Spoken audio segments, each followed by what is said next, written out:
All right, we're live. We're here. We're in the flesh, in the chat. We're not in the chat. What? Huh? We're on Discord. What? All right, it's me. It's Lewis. Hi, everyone. Daniel here to my top left. Jess What up? here to my top right. How we doing, ladies and gentlemen? How are we doing?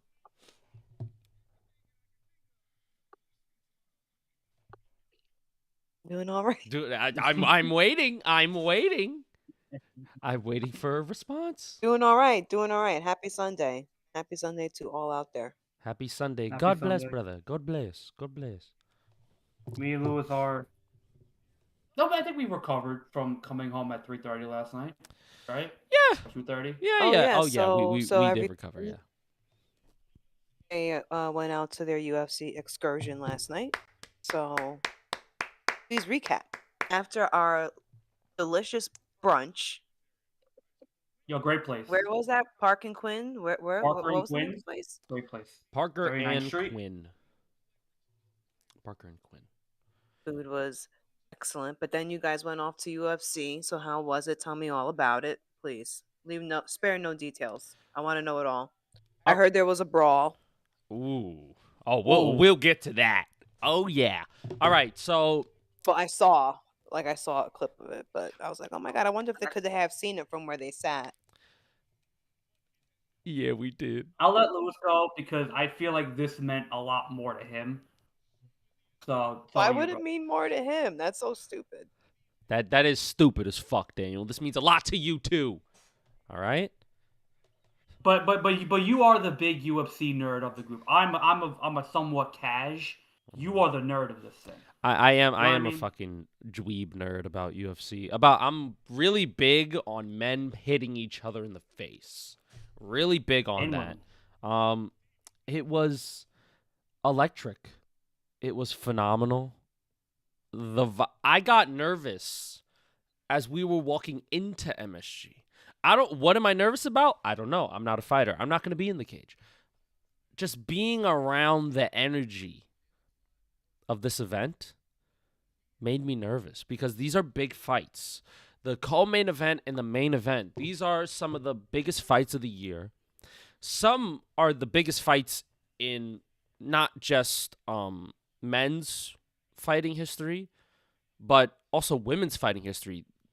Last night we saw two of the biggest fights to take place this year in potential You were history. in the aura. I was encapsulated. You were listen, that's an experience that only few experience. So you were tapping into magic. And let me tell you, Everyone felt like that, I'm sure. This was a top 3 experience of all time for me. It's only 3 because when I get married, it's going to be number 1. And when I have a child, it's going to be number 2. Well, how about your life Number so 3? far? How about your life so far? So far? Hold on, Chat. Hold on. Number 1, it's number 1 right now. This is the greatest experience I've ever had in my entire life. Nothing compares to it. But then it'll always be in my top 3. It will always be there. Whether we like it or not, it will be there. It was special. I enjoyed it so much, and watching fights live, the energy, just seeing guys hit each other in the face, and I'm physically in the same space as you, was amazing. And also the tickets, phenomenal tickets. We got to shout out to Daniel. Shout out to Daniel.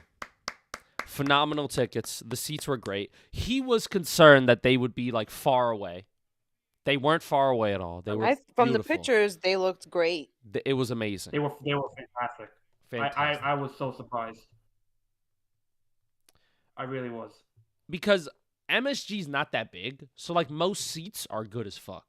And then the price he got them for was phenomenal. We're not going to share the price right now, but it was phenomenal. There are some bad seats, but you got to be up in like the deep corner. When the first time I ever saw The Weeknd in concert was at MSG in 2015, and those seats, I would say, probably the worst seats I've ever had in concert because they were up in the fucking. It was by the roof, so it was not a good seat. I think for UFC, I don't think there's a bad seat you can get. I genuinely believe that, and I don't say that often about MSG because I think there are bad seats. If you go see an event, I think for UFC or boxing, I don't think there's a bad seat you could have because it's so big. Their octagon, like you don't realize how actually close you are to it and close to the fighters. Like it's crazy. I was genuinely surprised. Yeah. And man, we saw a robbery first fight. It wasn't like I that. was like, who got robbed? Yeah, that the energy in the arena was just amazing. I feel like when you're around it and like we all see like a crazy finish, we saw a knockout there. It was just everybody was all focusing on this, right? In some like sports, right? In football games, basketball games, soccer matches, hockey matches, right? Sometimes you miss baseball, especially. You're not really focusing 100% of your attention on it. With this with UFC and MMA and fight sports, you're focusing 90 to 100% of your focus on this thing. Because this is the only thing that matters right here. There's no other two people doing anything besides these two in the octagon right now. So you lock in, you focus up, and we saw a lot of good finishes. Bo Nickel got a crazy head kick KO where I thought he killed a man. The 3 fights to precede that on the main card were phenomenal. Finishes galore. And when you see the finish happen, it takes over your body. It's like a out-of-body experience because you're with people who are reacting the same exact way, and you guys are all feeling that same feeling of shock, enjoyment. Some sadness, some excitement, nerves, adrenaline. Like you're feeling all of that, and to be in one arena and to do that, watching it on screen, I can kind of disconnect a little bit. But when you're in there, you're fully embraced, and it's beautiful. And UFC is right. It's the greatest sporting live event you can go to. It is, in my opinion. Talk to me, Daniel. I think I didn't know what to expect because this was, again, my first UFC event too. And again, I'm not as hardcore as you are in terms of fight knowledge and stuff like that. But the energy and MSG and everything like that, and the main and the co-main, and just the fight card overall was just stacked from top to bottom. So I knew there was going to be a buzz in the energy, and MSG never disappoints with its crowds. It never disappoints with its aura or like its area. And as soon as the fight started at 6, it was just pure adrenaline from the get-go. Mm-hmm. Everyone that was there was invested. We were in a great section, and by great I mean like there weren't any like crazy drunkards, there weren't any like annoying fans. They were all knowledgeable, they were all invested, they all were trying to have a good time, but they were all respectful. They cheered for who they cheered for, and it was a good crowd. It was on fire the entire event. And yeah, I think it's a rare collection of people to kind of get together like that and kind of consciously be in agreement about what is going on here and bringing that energy and that excitement and that enjoyment. Really, like it surprised me. I had to take a step back, and be like, damn, this is great. This is so fun. This is such an amazing experience that really you don't know unless you go. Like genuinely, you don't know unless you go. And the fact that we got to see, and this is to me what matters the most, is I got to be there with one of my best friends, and we got to see genuinely the greatest light heavyweight in the world, 2 of the greatest women's wrestlers in the world, some amazing prospects fight for the future, and eventually are probably going to be world champion one day. And just some really fun fights that we're going to tell. Like, our kids are going to be watching highlights of 322 and of these great fighters. And we're going to tell them, yeah, we were there for that. That is dope. Like, we saw a 2-time champion. That never happened in the UFC, rarely. That is dope. Regardless of how the fights went or what happened, the fact that you're there and you can say that, and we're like one of 20,000 people who could say that, that's pretty cool. That is worth everything, to me at least. And that I got to be there with my boy, it's just the cherry on top for me. So, that being said, I loved the event. I loved MSG. Getting to see 4 knockouts in a row is the biggest surge of testosterone I've ever had in my life. And I've only experienced that one other time when it came to WWE, and this took over WWE in my opinion. But for that, like, because think about it like this. We saw Bo Nickel head kick somebody, knock somebody out. Then there was a brawl. Then we started the main card. Then Benoit Sydney knocked an old man out. In like 10 seconds, mind you. Mad 10 quick. seconds. Then Michael Morales destroyed the leg and knocked somebody out. And then, I got out of order. But anyway, and then Carlos Prates ended a career in Leon Edwards. We saw that in a matter of an hour and a half. And it was just the biggest adrenaline surge you're ever going to have.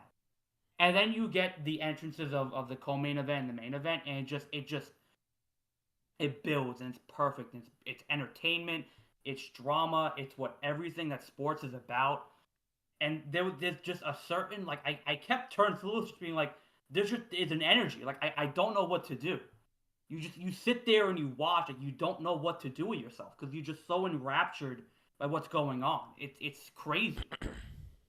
But it just, to me, it's one of the coolest events I've ever gone to. It's one of the top 3 purchases in my life. I don't regret a single thing. It was incredibly worth the trip and the night and going home late. I don't care about that. It was all worth it. The food's overpriced. The beer's overpriced. Who cares? It was awesome. MSG is awesome. UFC is awesome. It was a really fun night. So I loved it. Yeah, I bought a hot dog for $8.50. Granted, big hot dog. That's cheaper. I feel like that's cheaper than what it's at Citi Field and Yankee Stadium, no? I ain't gonna lie though, $8.50 for a dog. It was just a plain hot dog. But it's MSG, and that's the small price to pay when you go to it was below average too, so you know. There's nothing wrong with that. But, nothing wrong with a below average dog. Nothing wrong with that. Look, it's a small price to pay, and there's tons of foods around MSG, so you don't need to lean on that venue. No. Good grub. We had to be back and watch the fights. We had to get back and watch. Of course.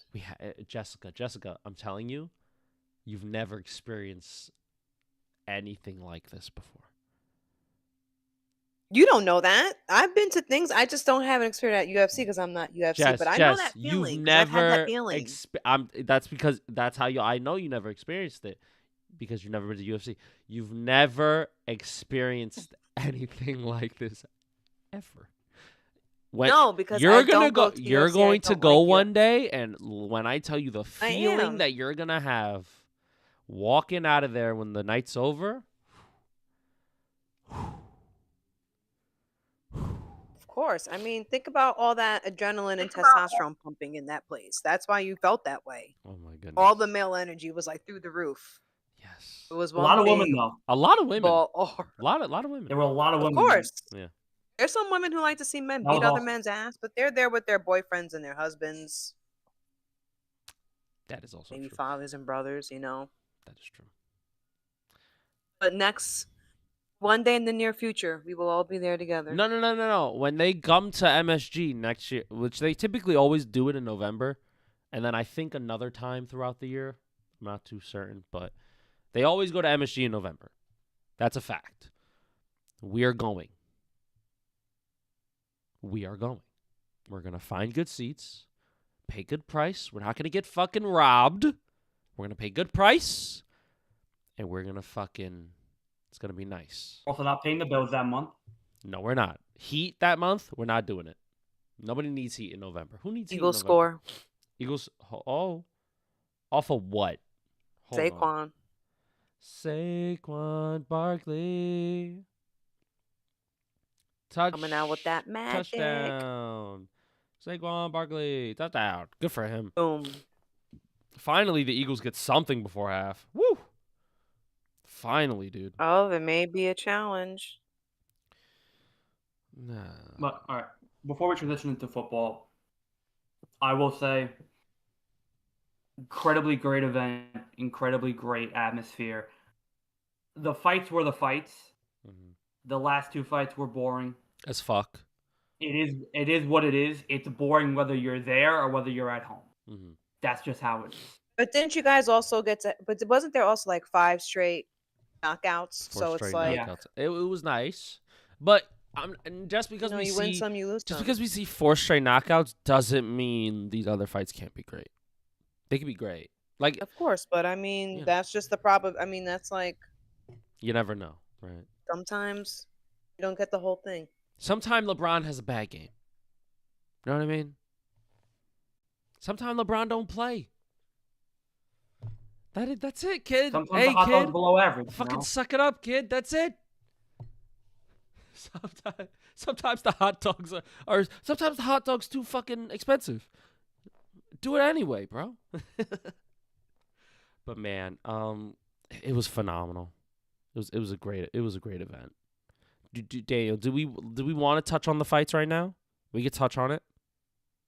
We don't have to go into too detail because we did that already. Go check out that video. Yes. So, I think just like an overall, like, is Ooh, someone... wait, you guys did your UFC video already? With Lewis, I did. saw that you streamed earlier. Yeah, I recapped all the fights and how it went. I was sleeping Based. because we got home late.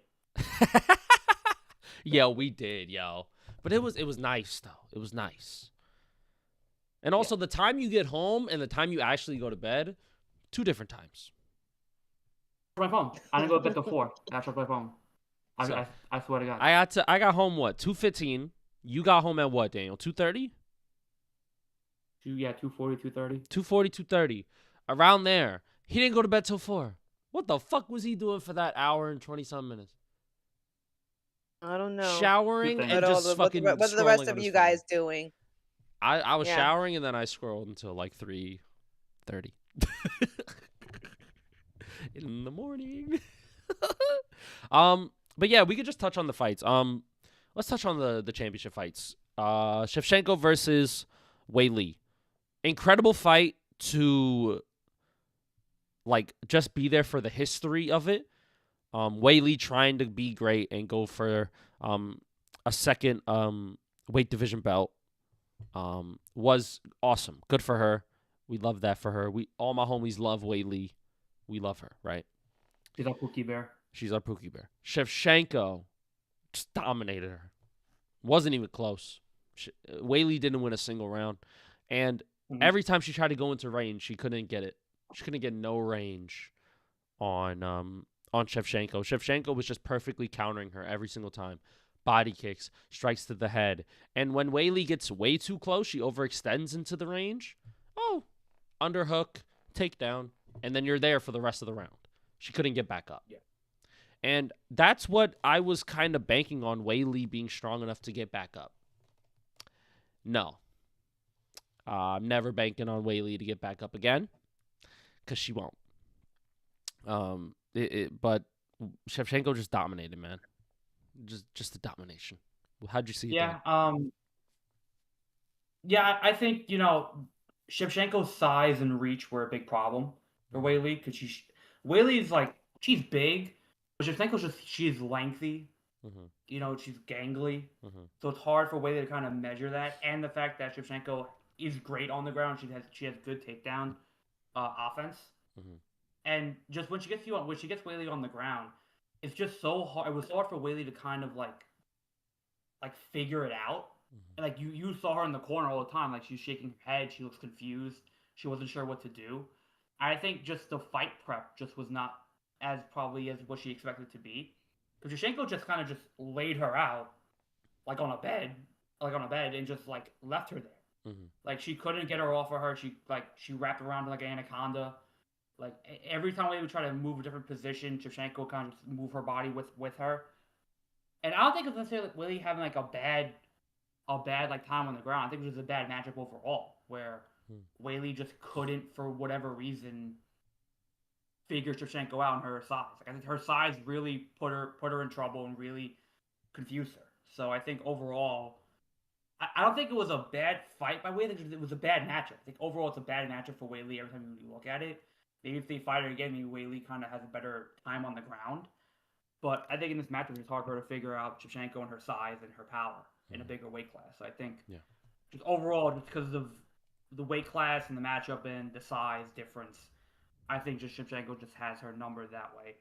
But I think on the feet, if Weili could measure her out and, maybe get a shot at it, I think she knocks her out, personally. But that just wasn't going to happen in this fight. Mm-hmm. Shevchenko's a great fighter. She just is. She's probably the second best UFC women's fighter of all time. Not she's nobody. We glaze Weili, but Shevchenko's she's also another GOAT. So it's a hard matchup for Weili when you look at it like that. Yeah, and you could say the same thing about JDM and him versus Islam. A lot of aura was around JDM. A lot of people were picking JDM to win this fight because we know he has the tools of a good UFC fighter and a good fighter to be able to win these type of fights and to be able to do some good damage on the feet, to stuff takedowns, and put some hands on Islam. None of that happened. How many significant strikes did he have? I think 18 significant strikes. That's jack shit. That's nothing. He couldn't get any offense going. Islam shot him for every takedown, and he got it. He shot him 4 takedowns, got all 4 takedowns. And then once they got on the ground, Islam did everything in his power to keep him on the ground, and JDM couldn't fucking get up. He would get up with 10 seconds left in every round. Every round, 10 seconds left. JDM's up to one knee trying to get up. And it's too late. You've already lost. And it was pretty fucking dull of a fight, to say the least, right? Islam will land a body kick here, a leg kick there, go for a jab here, and then shoot a takedown. And then, boom. Would you like to attack the inbred to attack you? And it's it's just...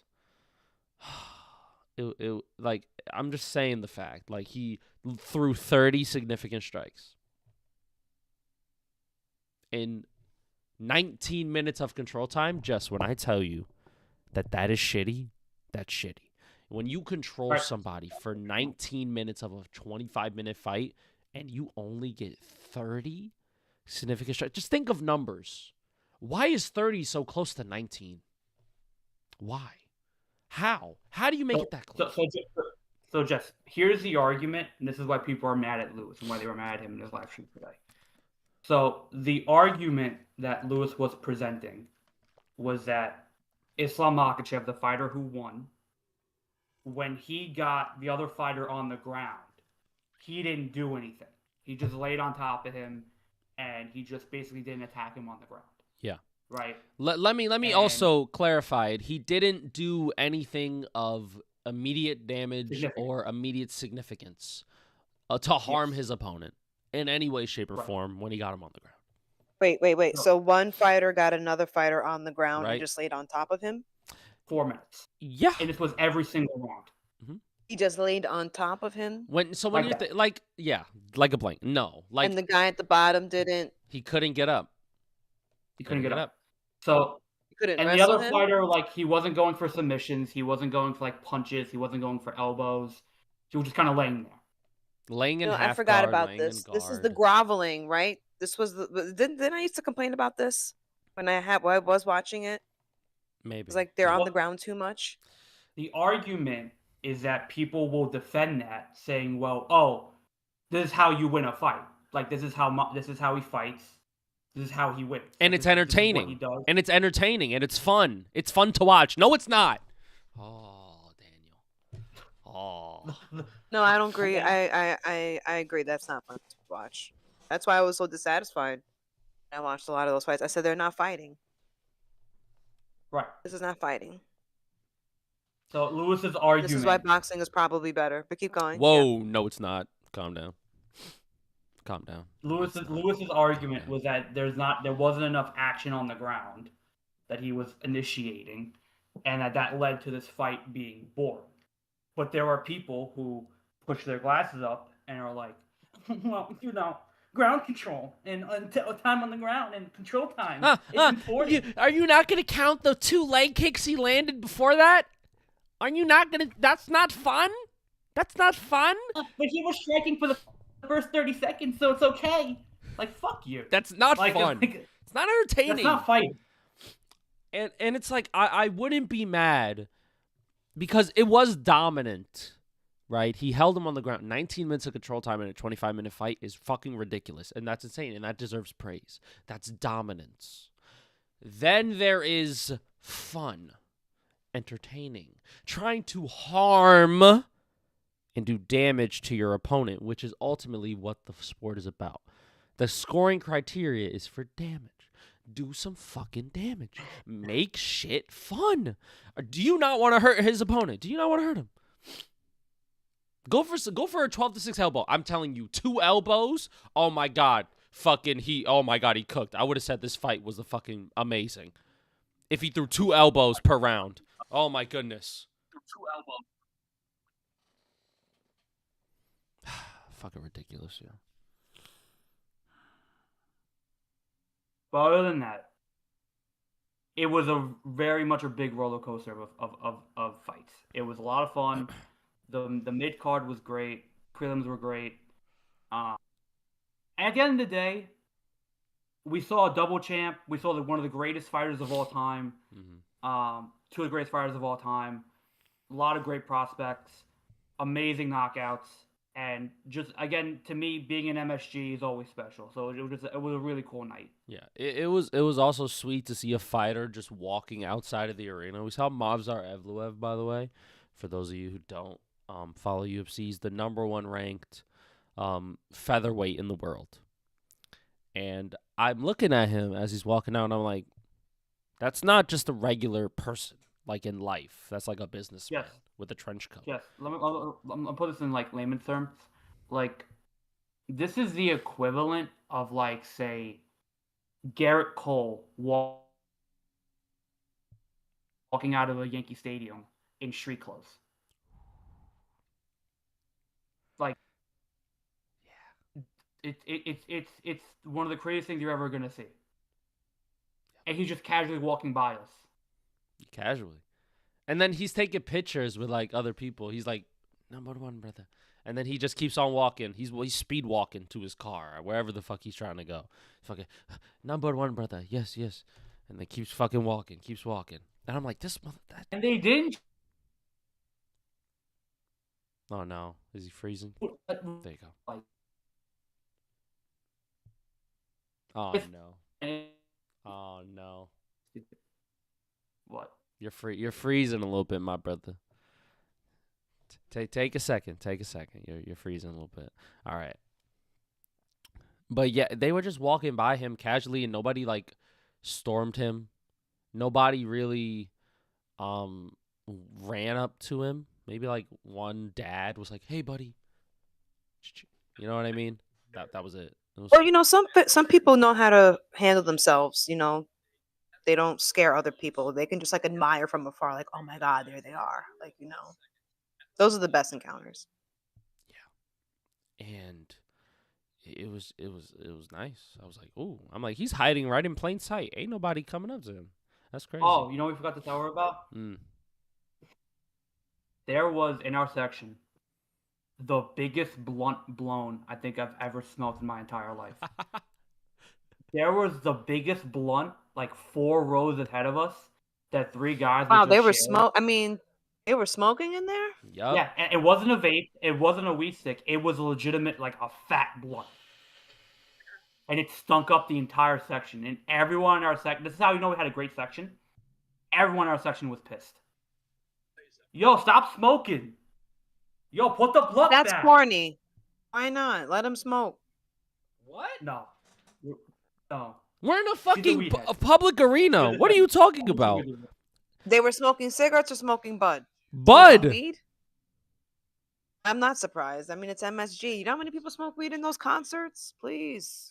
I mean, If yeah. you can't I get it. They wait shouldn't be smoking for on the if inside, you but I can't mean, wait for the 3 that's part hours of the that you're there, experience. no, it's not. That's why they went. No, They it's not. wanted. No, it's not. If They you went to smoke. no, They no. went to smoke at UFC. If you can't wait 3 hours until the card is done, you have an addiction. I'm not listening. Wait. I'm not totally disagreeing with you. I'm just telling you how they think. And also, there's no That's all I'm smoking saying. in these areas. It's a public area.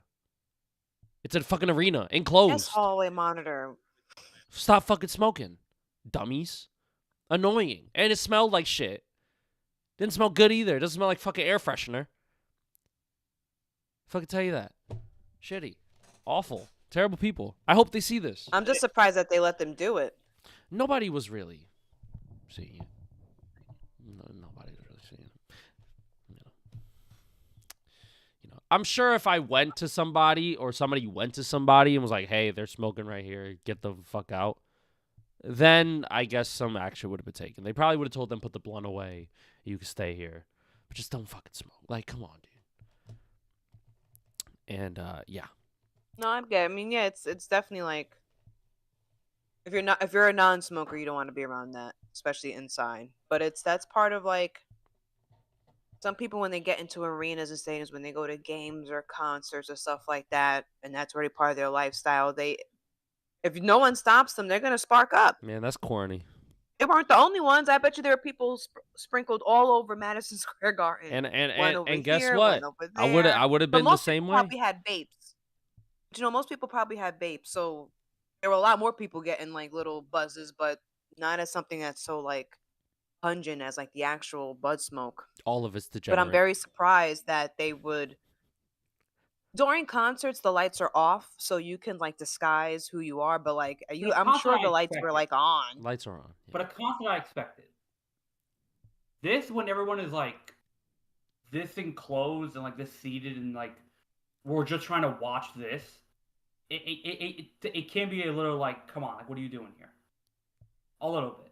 Yeah, you're a grown adult. Put the weed away for 3 hours and then go home and smoke. You can wait. You're an adult. You know what I mean? Like just no discipline, yo. Crazy. Just like the fucking fight we saw down there at the lower level. No fucking discipline. It was a massive brawl. There was a massive brawl. It was awesome. It was awesome. I have the video from my view. Yeah. What was I gonna say? And it was one more thing. Go ahead. I lost my phone. He did lose his phone. 5 minutes. And we saw this is why men are just better. The greatest show of brotherhood you're ever gonna see. Because I'm looking for my phone. I turn to Lewis saying, hey, can I borrow your phone? I think I can't find mine. So he goes to the people in front of us, hey guys, you all see a phone down there? And instantaneously, like that, like clockwork, they all get their phones out, they all turn their flashlights on, and they're also looking for my phone. And we find it. Greatest show of brotherhood I've seen in a long time. I'm very proud. See, men can come together without dying. That's awesome.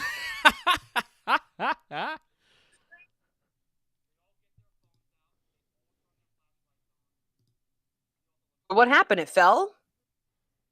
Yeah, because MSG, the seats are very like tight together. So I had my phone like on my lap and like in like my sweat jacket pocket. And then Bo Nickel murdered a man. Oh, what was it, Bo Nickel? No, Carlos Prates murdered a man. Right? He ended Louis Navarro's career. He punched him straight, killed him, and then we like I grabbed Lewis. Lewis is grabbing the other guy. We're all just like grabbing each other. We're all going crazy. And I go like feel around for my phone. I can't find it. Mm-hmm. So it fell out during that whole thing. When somebody gets knocked out, you lose all control of. Daniel's right. Yo, it's Jess. You've never felt that. You've never felt another man almost get decapitated in an octagon. You never felt that ever in your life. You will never feel that until you actually feel it. Oh, Jess, I pray that you feel that feeling in regular life. I don't know where you're gonna find it, but I pray you feel that. I pray. You know what? May it find me. There you go. Just like that that brawl as well, dude. Whoo, that shit was fucking awesome to watch. Because it was so funny because Yeah, so what was that brawl about? so Bo Nickel head kick, boom. Guy's out for 4 minutes, just on the ground, right? He gets back up, we're all clapping. He does the speech, right? Everything is cool. We got 5 minutes till 10 p.m. The main card starts. Before the main card starts, everybody gets up and we're all looking down to the right where we're sitting and we're looking at the section and there's just fucking people going every which way. I'm talking security, people in that section, drinks are being spilled. They had to fucking mop it up. They were moving the barricade. And we're just like, oh shit, what the fuck is going on? What the fuck is happening? Right? And apparently it was a fighter by the name of Dylan Dennis, formerly known, or maybe still known, as a good friend of Conor McGregor. Good friend. And he was having some words with some of the teammates from Islam Makhachev's fight camp or fight team. And they don't like each other. And that was that pretty much was that. So, and then Dana came out at 10 p.m. And he said this. He was like, I knew Dylan Dennis was there. I didn't know how close he was to Islam's teammates, and I didn't know how big of a contingent he was going to have, and I should have known that, and that's on me. But he's like, that can never happen again. I'm going to make sure that, and Dylan Dennis is suspended from all UFC events going forward. Mm-hmm. So Dana kind of knew about it, but didn't do anything about it. It's underground. It happens, I guess. Yo, fire. But it was a fire brawl. Fire, and it was it was so confusing because we're like, oh my gosh, why are they fighting? And we know we thought it was fans. Yeah, and we know in those sections at least there's some celebrity peoples sitting by ringside sections, 2 big sections here, 2 smaller sections right here on the other side. So we know it's somebody of I guess well-knownness-ish. So we're they ish. So we're like, what the fuck are they doing? Who's fighting? And it was a guy by the name of John Pork. His name is Chonko whatever. And they call him John Pork. Don't ask me why. They call him John Pork. And Dylan Dan is getting after it. Yo. So that was a fun night. That was real fun. So I'm appreciative for that. That was awesome. Next time we go, we got to see one of those again. Daniel, we got to start it. We got to start the beef. We got to start what? Fake beef. A brawl? We got to start the brawl. Fake beef. It's me and you, but it's choreographed. So everybody, 10 people, we're all we get involved in it. That would be fun. You want to incite a brawl? No. It's it's scripted, fake between us, both of us. We just start fake pushing each other, fake shoving. That'd be funny. Security doesn't know that, and the people around us don't know. Can a brother have fun and dream? Damn, yeah, listen, bro. You could do it with somebody else. I'm not getting suspended from this. No. I'm not. I'm joking. I'll do it in Yankee Stadium. I don't give a fuck about that. Oh yeah, fuck Yankee Stadium. I love the Yankees, but fuck Yankee Stadium. Shit, fucking food. Fuck Yankee Stadium. Shit food. Just fuck it. Anyway, let's get to football. It's time. Shit football. Shit football.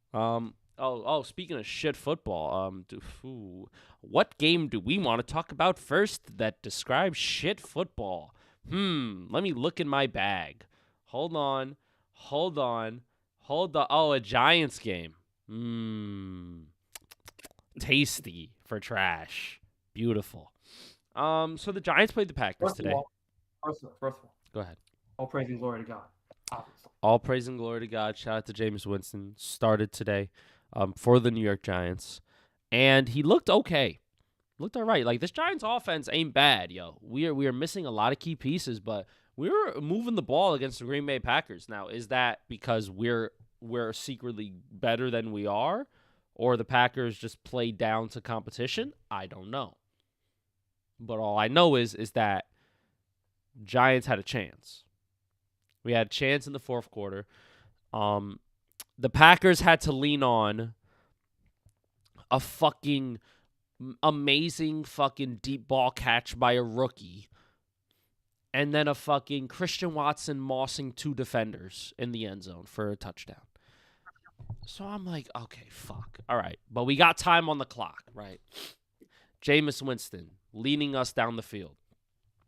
We're like 30 seconds left. We're at like the 20-yard line, right?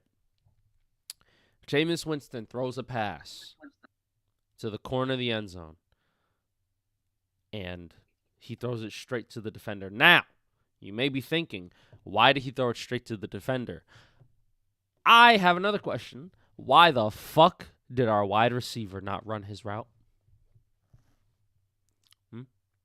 Jalen Hyatt.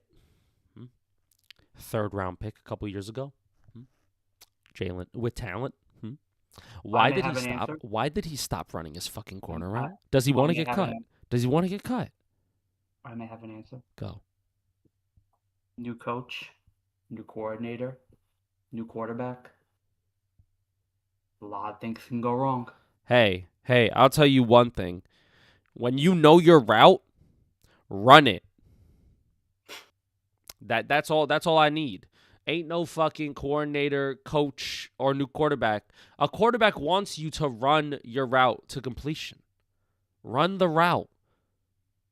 Jameis Winston hit 5 steps and immediately slung that bitch. He's expecting you to be there.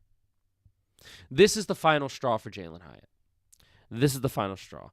You know what? Let's look up Jalen Hyatt's stats. Do we want to see what a 3rd-round pick has done in the league since he's gotten here? Let's look at his fucking shitty stats. Luke's crashing out. All right, so he got drafted for 2023. So 2023, he had 23 catches, 373 yards, and a fumble. Right? No touchdowns, just a fumble. 2024. Wait.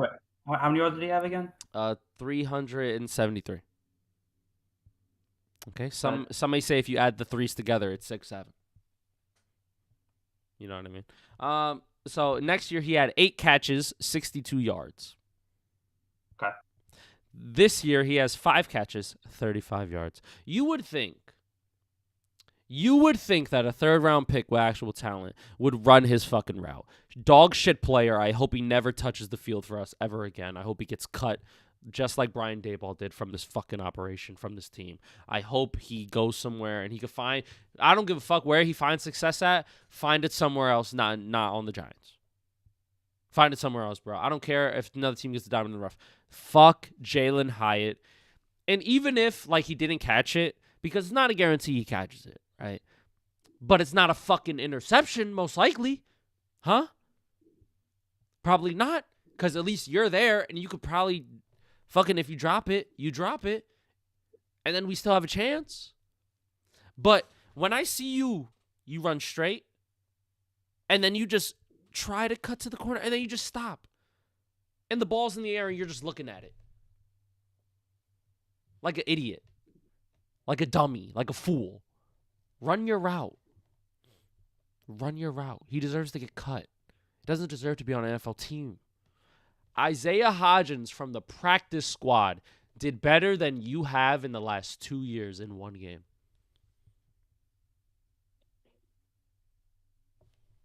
That's it. We could have had a chance to beat the Packers. And then Jalen Hyatt threw it all away. Now, granted, do I want to win at this time of the year? Because the Giants are probably going to try to get a high pick. I am a Giants fan. Exhibit A right here. So I want to see this team's success for the future. But I also like to fucking be competent. You know what I mean? Even if we lose the game, be competent. You know, let the defense make a fucking play, a tough play on you. Why are you making it easy for the defense? Unreal. Shit game. But okay. I'm gonna talk you down off your ledge. Like I do every week with the Giants. Go ahead. I will say you did kind of see that. They did play a lot better than they did last week. You could see they had a big response they needed after firing Dayball. They were neck and neck with the Packers the entire game today. And you saw a good thing. You saw a good defensive play. They pressured the quarterback. Jameis Winston was slinging it around. I think if Jackson Dart starts, the offense looks a lot better, and maybe you might win that game. Maybe. So I think again, you have a lot of key pieces already set in stone. You have a great defensive line. You have a good offense already built with a franchise quarterback already there. I think a couple pieces here and there and a competent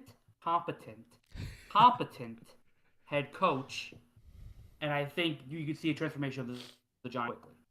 It's a lot of pieces that you need, yes, but I think even if you don't end up with like the highest draft pick and you win these next couple of games, you don't necessarily need a lot of like key additions. You have them already. You have the running back, you have the receiver, you have the quarterback, you have the D line. If you can get like a top 10 pick, you get a top 10 pick. And you could add that and you get more in free agency. Like your needs aren't as dire as people think it is. The wins aren't reflecting that, but the play is. I think the play is a lot better. It's a couple of mistakes here and there that with competent coaching can be readjusted. I think the key for me this Giant offseason, because we're talking about it already because the season's over, the key to the Giant offseason is hiring a competent head coach to fix up a lot of the mistakes and clean up a lot of the messes, in my opinion. But I think the Giants are really close to where they need to be. Yeah. It just sucks because when we say that, like, oh, a team is close, what does that mean, right? I think it means like this team, it's like they're a good team, but they're not there just yet. Right.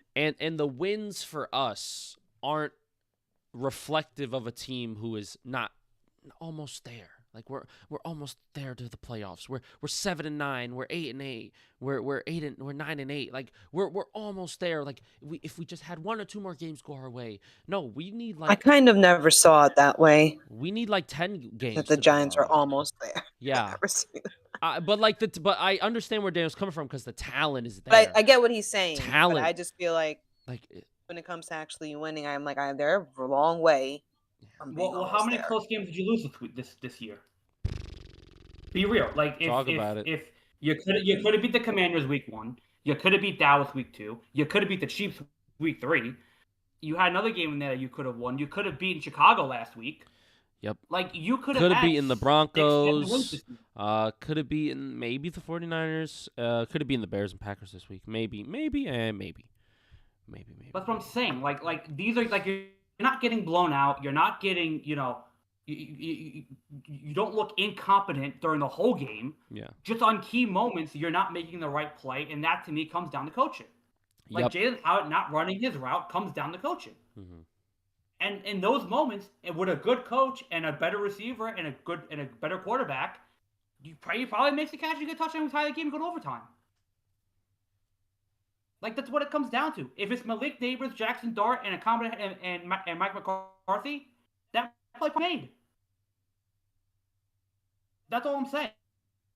Like that's what I say. Like they're right there. Like a lot of games this year, they were right there, and they blew it in the fourth quarter, or they just didn't do they made dumb mental mistakes, and the talent just didn't show up. Right? That's what I mean. This team has a lot of pieces in place that I think can get them to that next level already established. I think they just really need a coach that can put it all together. Yeah, and then it's like, well, who's that guy? And then that goes into like the searching, and it's gonna be real interesting to see when they hire. I have a name. Yeah. I have a name that we didn't talk about last week that I want to throw into the ring. Get your opinion on. Talk to me. Because I feel like this would happen. How do we think about Kevin Stefanski from the Browns? It'd be interesting. 2 bad years in a row with the Browns. Well, how's that? It's not really his fault. He took them to the playoffs that 1 year. He's had good years with them. He won Coach of the Year 1 year with the Browns. Probably will get fired because the Browns maybe want to move on a different direction. And they're probably going to end up with 2 wins. He's a good offensive mind. He's coached Baker Mayfield. Jackson Dart looks like Baker Mayfield a little bit. Hey, talk to me. How we feel? I wouldn't mind it. I wouldn't mind it. Um, I think he is a good coach. I think he's gotten a shitty end of the stick because it is Cleveland. But Oh my God, Jahmyr Gibbs. Oh my God, Jahmyr Gibbs. He just made the entire Eagle defense miss. Oh my God. Down to 24. fantasy He- purposes only. Yes, I winning my matchup this week. Yes. Yes. Needed that. Needed that, baby. 97% chance I'm fucking winning this matchup. Let's go. Winning this week again. Yes, that's 2 in a row, baby. Fuck out of here. I'm making playoffs. I don't give a fuck. Making playoffs. Hold on. Where's Jess? Mind you, 2 weeks ago, he Josie was won. over it. Fucking Josie won. Fuck. Jess. Mind you, 2 weeks Yes. ago, he Lose, was over Jess. Get fucking destroyed. Yes. Yes. Yes. Yes. Lose to Meredith. Yes. Need that. Need that. Fucking really How need dare that. you? No, no, no. No. Need that. Need that. Hey. I'm so pissed off at myself this week because Hey, you could be pissed I off. meant to switch so many people, but then Need I that. didn't. And what's pissed? You know what? No, I shot myself in the foot. You want to know why? Because when Thursday came and I saw Meredith's lineup and she had like 2 players out and the defense was out, I texted her, I'm like, hey, because I knew I had someone in that game. Like, only because I love you. You're I'm gonna bugging. tell you need to fix your lineup. You're bugging. Yeah, you are bugging. You're bugging. You I are ain't gonna bugging. lie. No, because I've done that for each of you. You guys have told me to do that for other people. So That is stop true. When it. have we told you that for other Yes, you people? have. Damien, remember when this wasn't last season? I think the season before last. Who cares about was the last that season morning. before last? It was that morning. It was that morning, and I was like, "Oh, Damien has like 2 players out, but he hasn't changed his lineup." And I asked both of you, and both of you were like, "No, be nice. Text him, let him know you don't want to be that person." So I texted him, and he was so grateful. And I think I still actually beat him that game. But this game, I was like, no, because I felt like I had to like, 'cause she's in school and work, so she's probably like totally.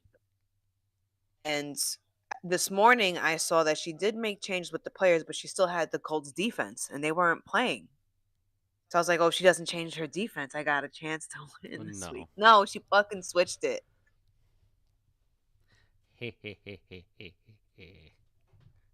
When we're listening, if it's like week 1 or 2, okay. This late into the year, it's everyone for themselves. Deadass. I ain't Respectfully. Well, now I know. Now I know to do that to you guys. First off, How about that? You'll I'll never, notice you'll that never you're need asking that me to now. do. You'll never need that to do that for me. I ain't gonna cap. I'm always up. I'm on it. No, but like another thing is my lineup sucked because everyone that I couldn't use anyone on my bench because they were like, I didn't realize like 2 of them were out and one is on like the fucking IR. So I was like, and so I was like, oh no, I could put Chase back in, and he did jack shit today. He did jack shit. So did the whole entire Bengals team. They did nothing. Look, D. Smith, this guy was everywhere last game when he played, and Devonta Smith. no, nothing today. Yeah, the Eagles' offense is looking a little bit shaky right now. What? Wait, didn't they just play the Packers? Yeah, it was like a 10. It was 10-7. The worst. But he did really well. He had 20. He had 20-some points. He did really well. Yeah. And today he's doing nothing, and the Rams did nothing. And Hall did nothing, and Herbert did nothing. And I meant to put Dak in, but it didn't occur. Like, I don't know what happened. I'm so stupid. You know what happened? You know what happened? An L happened. That's what happened. An L. Take it. Hold it. I need you to lose. I'm gonna keep it a stack. I'm praying on your downfall. I don't want you to succeed in fantasy right now. No, I was doing good. I was at 500, and now I'm gonna be 5-6. And Meredith, she sucks. She doesn't even like football. She's freaking in fantasy football. But you know what it is? And she's at 7-3. What the fuck? You know what it is? This girl knows jack shit. She's great. She knows enough.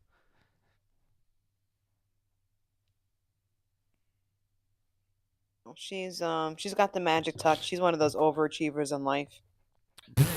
You know, Fair Silver enough. spoon. everything she touches turns to never had a gold. struggle Fair in a day in enough. her life. Speaking of a fucking silver spoon fuck, Too let's far. talk about Drake May and the Patriots. Let's talk about them. I hate How about that? hate- Drake May and the hate- Patriots beat the Jets 27-14. hate it. Drake May looks good once again.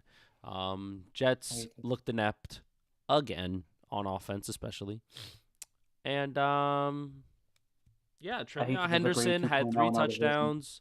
Drake May had 281 yards and a TD. I hate there's another Tom Brady in our division. I hate this is Tom Brady 2.0. I hate it. Yeah. I hate that I gotta deal with Drake May for the next 15 fucking years, but we don't have a quarterback for the next 15 fucking years. I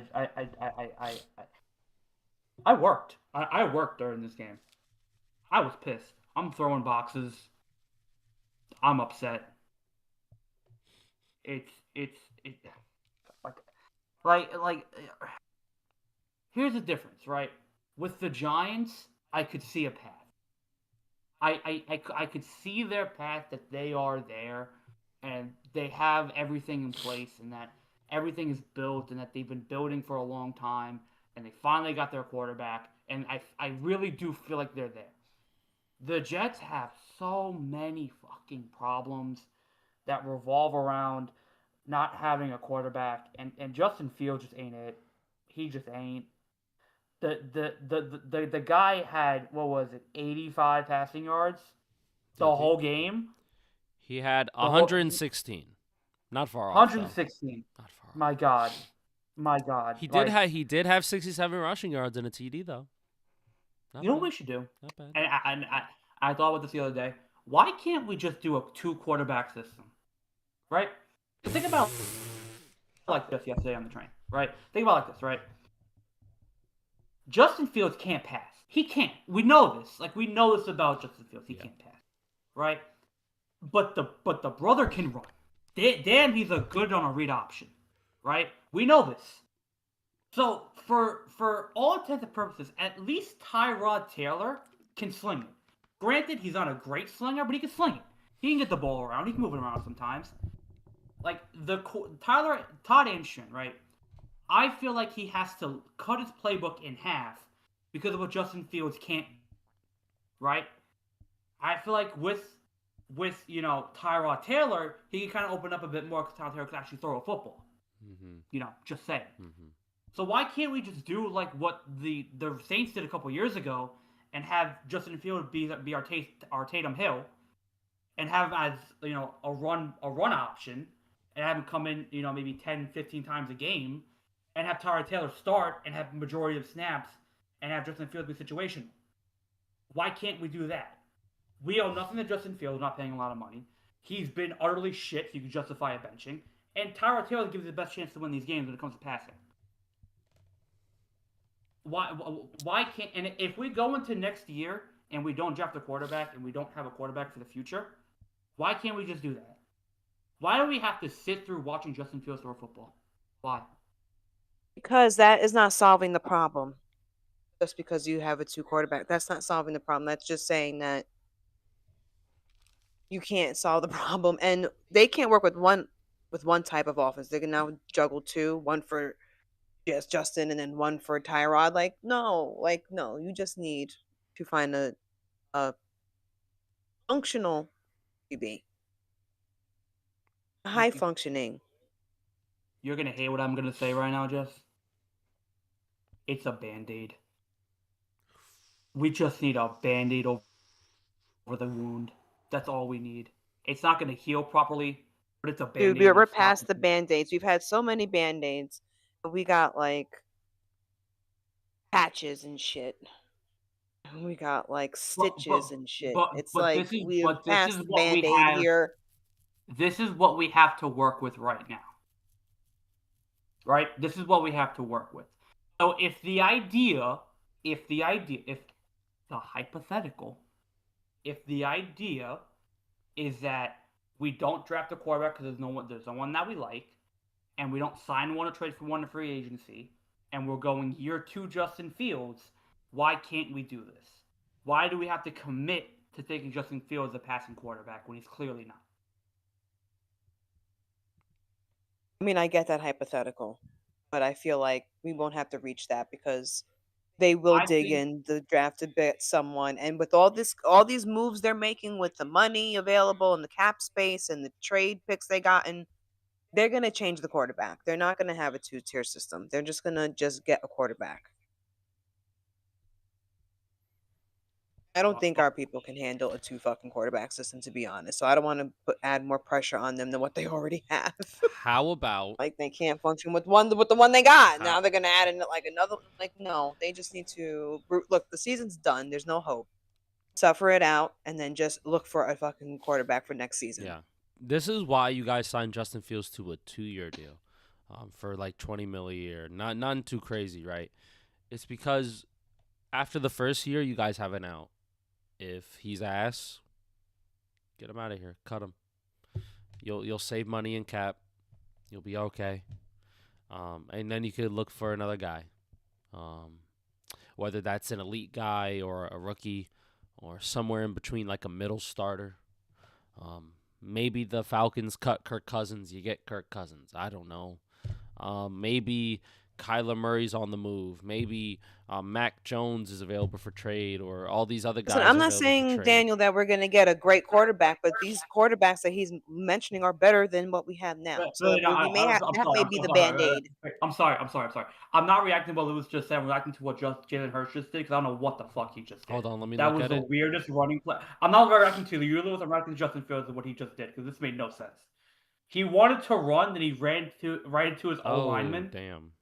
and then he tackled for loss. I don't know what he was trying to do here, but I wasn't reacting to you, Lewis. Yeah. Okay. My thing is it's my PTSD, and I do genuinely have a feeling that they're not going to draft a quarterback and they're not going to sign one. I don't know why. I just have this feeling that they're going to go Justin Fields again for next year. I can't explain Well, look, it. we have there's a new regime, right? New head coach, new GM. Maybe they won't make that mistake. Maybe they will actually try to find a decent quarterback. Neither one of them asked Aaron Rodgers to come here. They didn't draft Zach. This is a brand new, so you have to just hope that they don't repeat that mistake, that you actually put in the effort to find a quarterback.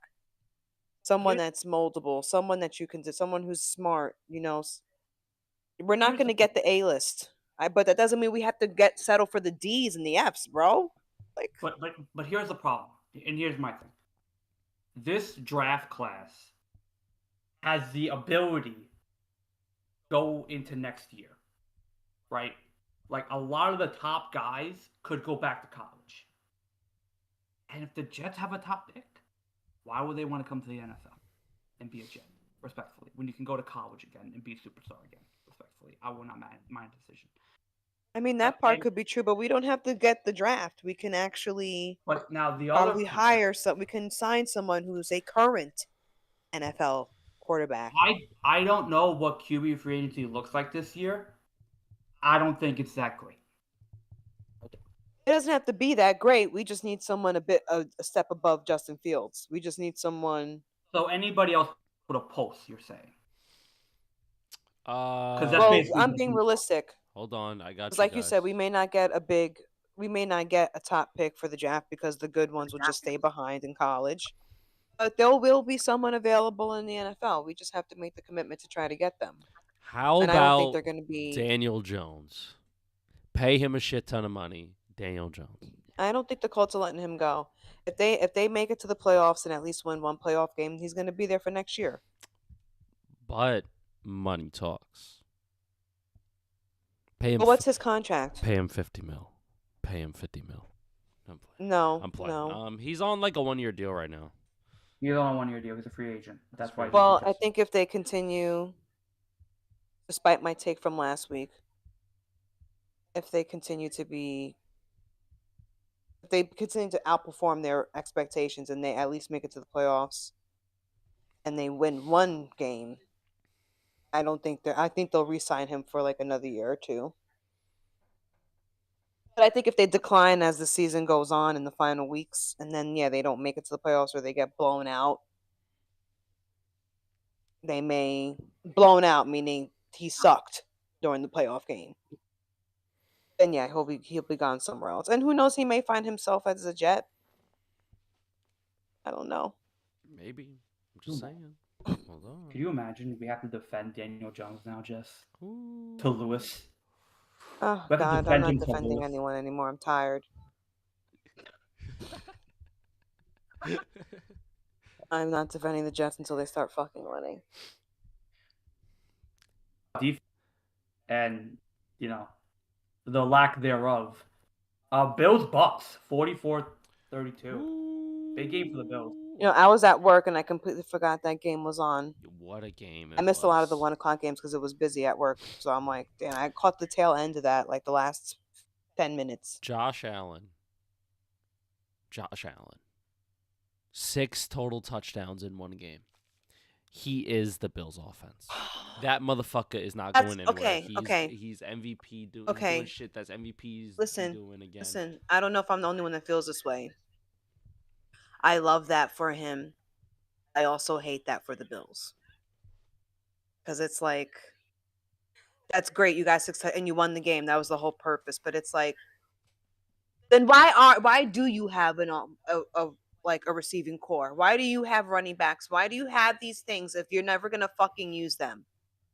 It's sort of like, why is everyone else there if he's gonna be the only one working? I feel like sometimes like Patrick Mahomes, he gets the Chiefs out of crazy things and then they win. Like, when's the last time he got 6 touchdowns in one game? You know what I'm saying? It's like, I don't know if that's too much I just feel like, because God forbid something happens, then your whole team is done. I don't know. It's too Josh heavy, but it's amazing for us to watch as fans of the game. But it's just too I don't know. So what you're saying is the team isn't as good as Josh Allen is. Yeah, we all know that. Yeah. Yeah. I just feel like, I don't know how sustainable that is as the years go on. Fantasy purposes. Yes, fantasy purposes. Am I wrong? I'm sorry. I had to glaze Jimmy Gibbs fantasy purposes. I'm sorry. I think your argument is, it's not like it's not interesting. Like, Josh It could be a Allen terrible take. That's fine. It's not. It's not there. It's just, to me, I feel like this Bills team knows how good Josh Allen is, and that they don't need to invest in big name receivers or have. Maybe I'm misunderstanding this. He threw some of those touchdowns in. He didn't run those in himself. He had 3, and then he 3 through the air, 3 on the ground. Because you're right. I love the 3. I love the 3 through the air. But I like him himself constantly going into the end. It's kind of like, what the fuck? I don't know. Also, I'm a Jet fan, so it's like, fuck him. Well, he's been doing this for a hot minute. He's been doing this for the last 3-ish, 4 years. I know. But here's the thing too. Here's where you're not wrong. The Bills have a shitty wide receiver room. They just do. Khalil Shakir, Keon Coleman, and Curtis Samuel. Yo, you know what it is? Do you think they don't invest in their receivers because they know they have Josh and he will get all the touchdowns for them? Yes. Like, he would literally run them in every time. That's you know what it is? That's what I don't like. The Bills. There are receivers who make quarterbacks better, and there are quarterbacks who make receivers better. Mm-hmm. Josh is a quarterback who makes his receivers better. Jefferson is a receiver who makes his quarterback better. There's a difference. Josh Allen is that good that you could give him a broom and he'll get a touchdown pass. That's how good Josh Allen is. Because, when he had Stephon Diggs, the shit that they were doing was phenomenal. So, I feel like if you just give him one of those guys, I don't know who it is, or because they have a bunch of wide receiver 3s on their team. Khalil Shakir, fine. We glaze him. He's interesting. He's decent. He's a wide receiver 2 or 3. Keon Coleman is a wide receiver 3. Curtis Samuel is a wide receiver 4. Josh Palmer is a wide receiver 3. All these guys are not these main name guys who are wide receiver 1, wide receiver 2 type of guys. These aren't the guys who are going to single-handedly, could take over a game for you. You got to put them in positions to make plays. But guess what? They're not going to bitch and complain when they don't get the ball. No, and they I mean, I don't know. It's just I feel like I just don't know how long that's sustainable. Like for him to be constantly running into the end zone is a little off. I don't know. It's amazing to watch, but I just feel like that's kind of dangerous and there's a limit though. The reason why because it shows because when they get into the playoffs, it can only go so far. Mm-hmm. Because he's the only fucking one that can and it's just like he is still not enough for the beast that keeps stopping him. So it's like, okay, so you really need to have a team for him. I get during the regular season, yeah, but I just feel like it doesn't translate to the most important games for him when he's facing the Chiefs. It's like there's always a stoppage somewhere. Look at what Mahomes has gotten compared to Josh Allen. Mahomes got, Travis Kelce was already there, but he got Rashid Rice, Xavier Worthy, Hollywood Brown. At one point, he had what's his name? Why am I forgetting? DeAndre Hopkins. Tyreek Hill. Right, he had Tyreek Hill. Like he had all pro receivers there, and people and young receivers who could add to that. Rashid Rice is a big body in the end zone. Xavier Worthy is a speed that adds different elements to the offense. What did Josh Allen get? Amari Cooper, and we all freaked out when he got Amari Cooper. Yeah, like that Stephon Diggs, but he had a fight with Stephon Diggs. Stephon Diggs is gone now, so it's like, and look who's constantly in the playoffs every year, and getting success to a Super Bowl. It's the Bills. The Bills know how to build a good team, but like, you know what I was thinking about? What's like a great way to describe the Bills wide receiver room and like that offense? Like, they are like a team in baseball. And Daniel's going to understand where I'm coming from this. In baseball, sometimes, yeah, you have these teams with like maybe one well-known guy, maybe two well-known guys, and then the rest are a bunch of guys who can get the job done, right? They hit 260, not really that many home runs. They hit for average, they get on base, and they play baseball the right way. And that, for a lot of times, can be really good in the playoffs. Really good, because you need those guys who are just going to be as consistent as a rock, just consistently 260, 260, 260.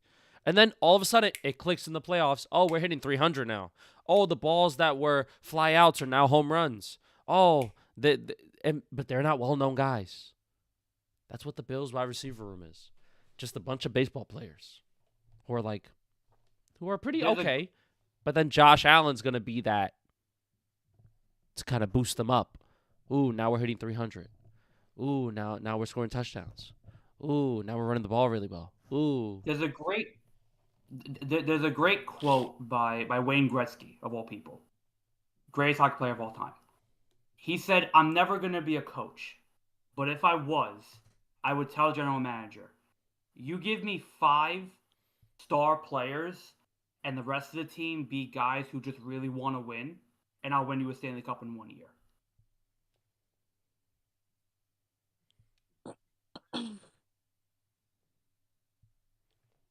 That quote was so fire. And they're going up a team. You see that? He still that quote was so fire. He froze. You saw that shit? He froze. Yeah, that was fire. Yeah. But my point is like that's kind of the Bills are kind of just below that level where they have some superstars, but other teams have more, and those teams also have guys who really want to win. Like the Chiefs just have more. Like, they're similar to the Bills, but they have more stars than the Bills do. Mm-hmm. And that's what ultimately, to me, matters. I feel like that's what I've been saying for a long time. The Bills' construction has been weird. Where their defense isn't really all that. Their offense isn't really all that spectacular. But Josh Allen's a unicorn. And that guy could ball. And he will win them every game possible. He's just that good. It's why when we get to the end of the year, his numbers really don't match up with how well he's played. Because he just doesn't have the receivers to give him the great numbers. Like, think of the great quarterbacks. They have great talent around them. Stafford has Puka Nacua and Devontae Adams. Joe Burrow has Jamar Chase and T. Higgins. Lamar Jackson has, Derrick Henry. Like, these great quarterbacks also have great weapons around them. Josh Allen's making it work with Khalil Shakir and Keon Coleman. Nothing against them, but they're not superstar receivers. Not even close. They're not even on the level of like an Xavier. What's his name? Worthy. Flowers. I'm thinking of the guy from Baltimore. They're not even on the competition of Zay Flowers even. And Mark Andrews. But with all that being said, the Bills did win today. They won a massive game. No, they needed that. They needed that. And they needed their. I told y'all the Bucks would lose. I told y'all, I'm like, some way, somehow, Bucks are going to lose. I just know my Bucks, you know what I mean? I know my guys, man. I know them. Oh my God, is this George Washington's house that they're looking over? What? That was some tourist house. That was some tourism historical site. Oh, wow. Oh, I'm looking at it right now. Oh, but it's got to be something in Philadelphia. It's got to be with Benjamin Franklin or some shit, because this is not Washington. Oh. But no, they needed the win because I can't believe it's already November and it's already like week 11. So we're getting closer to the end here. So they need to gear up all their wins and all their confidence for the playoffs. They're not winning their division. They're going to be a wild card team. Yeah. So I think that this win is massive towards that. Can you imagine you just won your division? You're in the playoffs, and your first round opponent is the Bills on the road. Fuck. Good luck. Good luck. Oh man. The AFC this year is very, very stacked. The fact that you have a Bills as a wild card team just proves that. But the Bucks to me are interesting. They've played two really tough teams. They've lost both games. They did not look good in this game offensively. They had chances, they had opportunities. Baker looked okay. Not the best against an okay defense. Mm-hmm. I think the bye kind of hurt them a little bit here, but I think the Bucks will be relatively okay going forward. But I think the Bills needed to see this from them. We needed to see if they could go out, dominate a team, and prove they're still a best team, because after last week they needed this win, 100%. But who knows? Maybe next week they'll lose, because right now they're shaky. They've been up and down all year. They need to find their consistency, and it can't just be Josh Allen. It's got to be the whole team. Yeah, needs to find their consistency. I'm dying. Oh goodness gracious! What game was I gonna bring up? If I may bring up a game, real quick. Go ahead. Shout out to my boy Bryce Young and the Panthers. 30-27 win over the Falcons. They're 6-5, tied for first in the division. I'm just saying. The Panthers are coming around. Bryce Young, 448 passing yards, 3 touchdowns. I don't know, Jim. The Panthers, I don't know. I'm liking what I'm seeing. Sneaky. Are they cooking? They're cooking now. They play the 49ers next week, so they might not cook too much, right? But they're cooking. They're doing a good. That might be a very competitive game. They beat the Packers. They've beaten the Cowboys.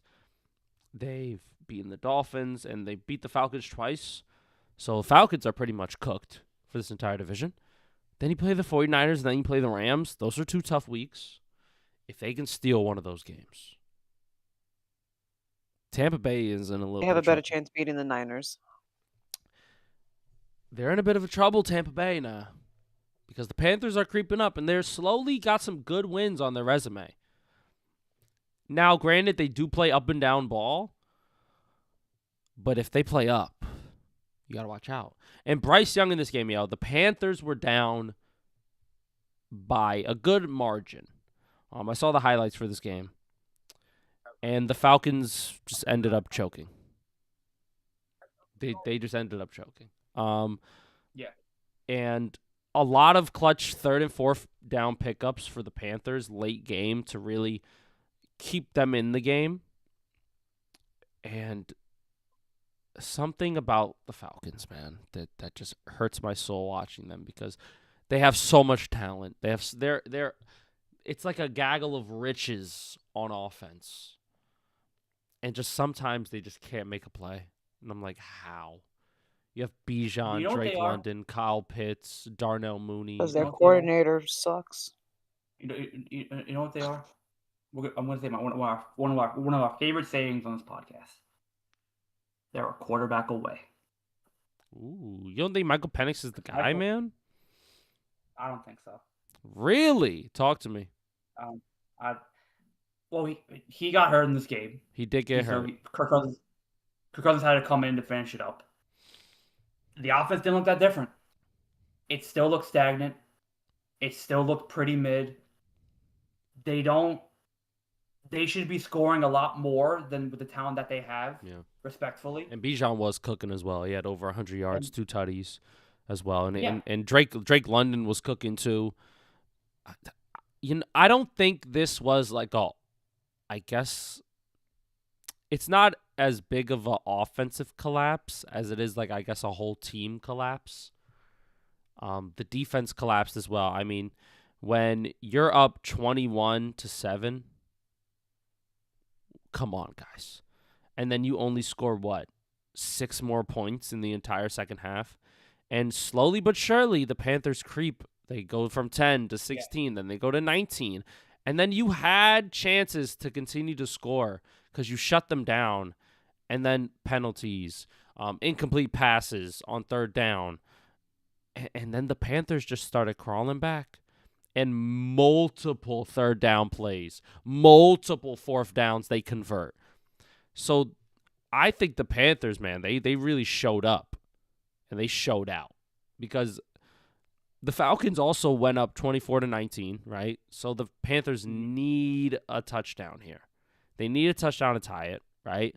Boom. They get the touchdown 2-point conversion 27-24. The Falcons get a field goal. They get a field goal. And then something happens where, 2nd and 11. Then it goes to 4th and 11. And then Atlanta just can't. Oh, wait, I'm stupid. Hold on. I need to see. 2nd and 6. 2nd and 11. And then at some point, they punt the ball. And then Bryce Young and them go down to score, and they couldn't tackle in the end of the game. So technically, it was their defense.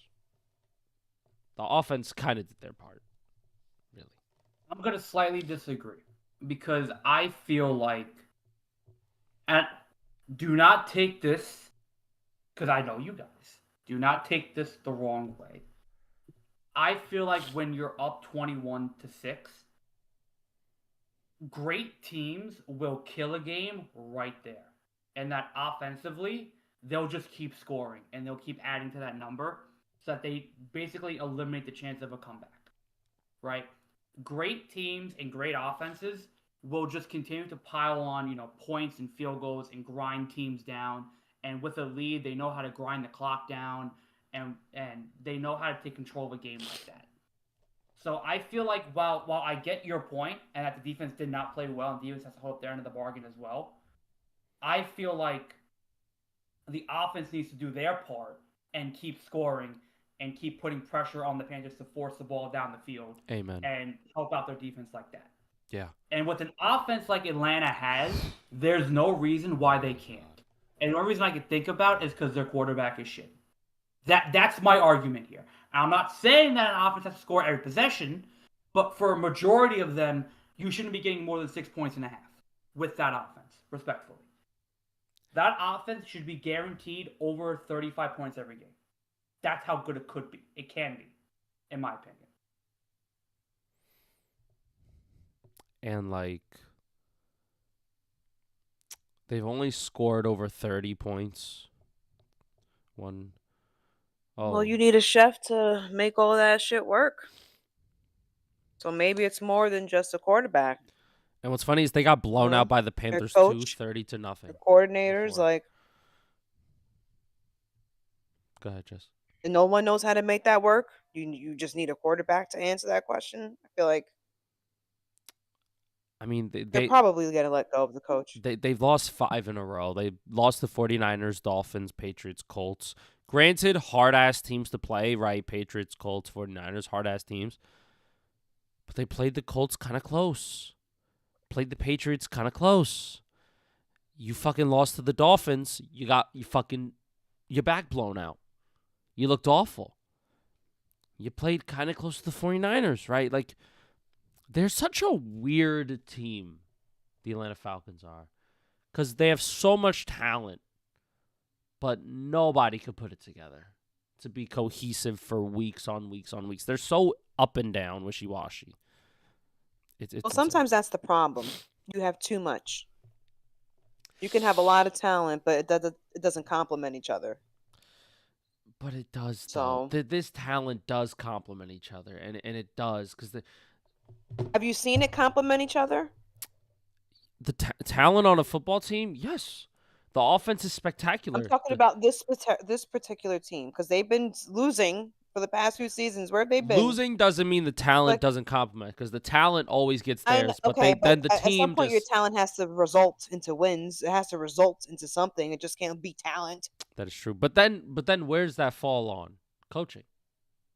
You're not putting your guys in positions where they can ultimately help you win the game, not just get stats. Well, that's what I'm saying. I think it's both. I think it's Daniel, like he said, they really need a quarterback, but it's also coaching because you need to know how to put that shit together. Because you could still get a decent quarterback, and you still lose. You still don't know how to make it all work, and we've seen that firsthand as Jets when they got the fucking Hall of Famer, and he had a good team. We thought it was a good team, and look what happened to them in 2 years. So it's like, I mean, I think with the Falcons, it's probably you need a little bit of both.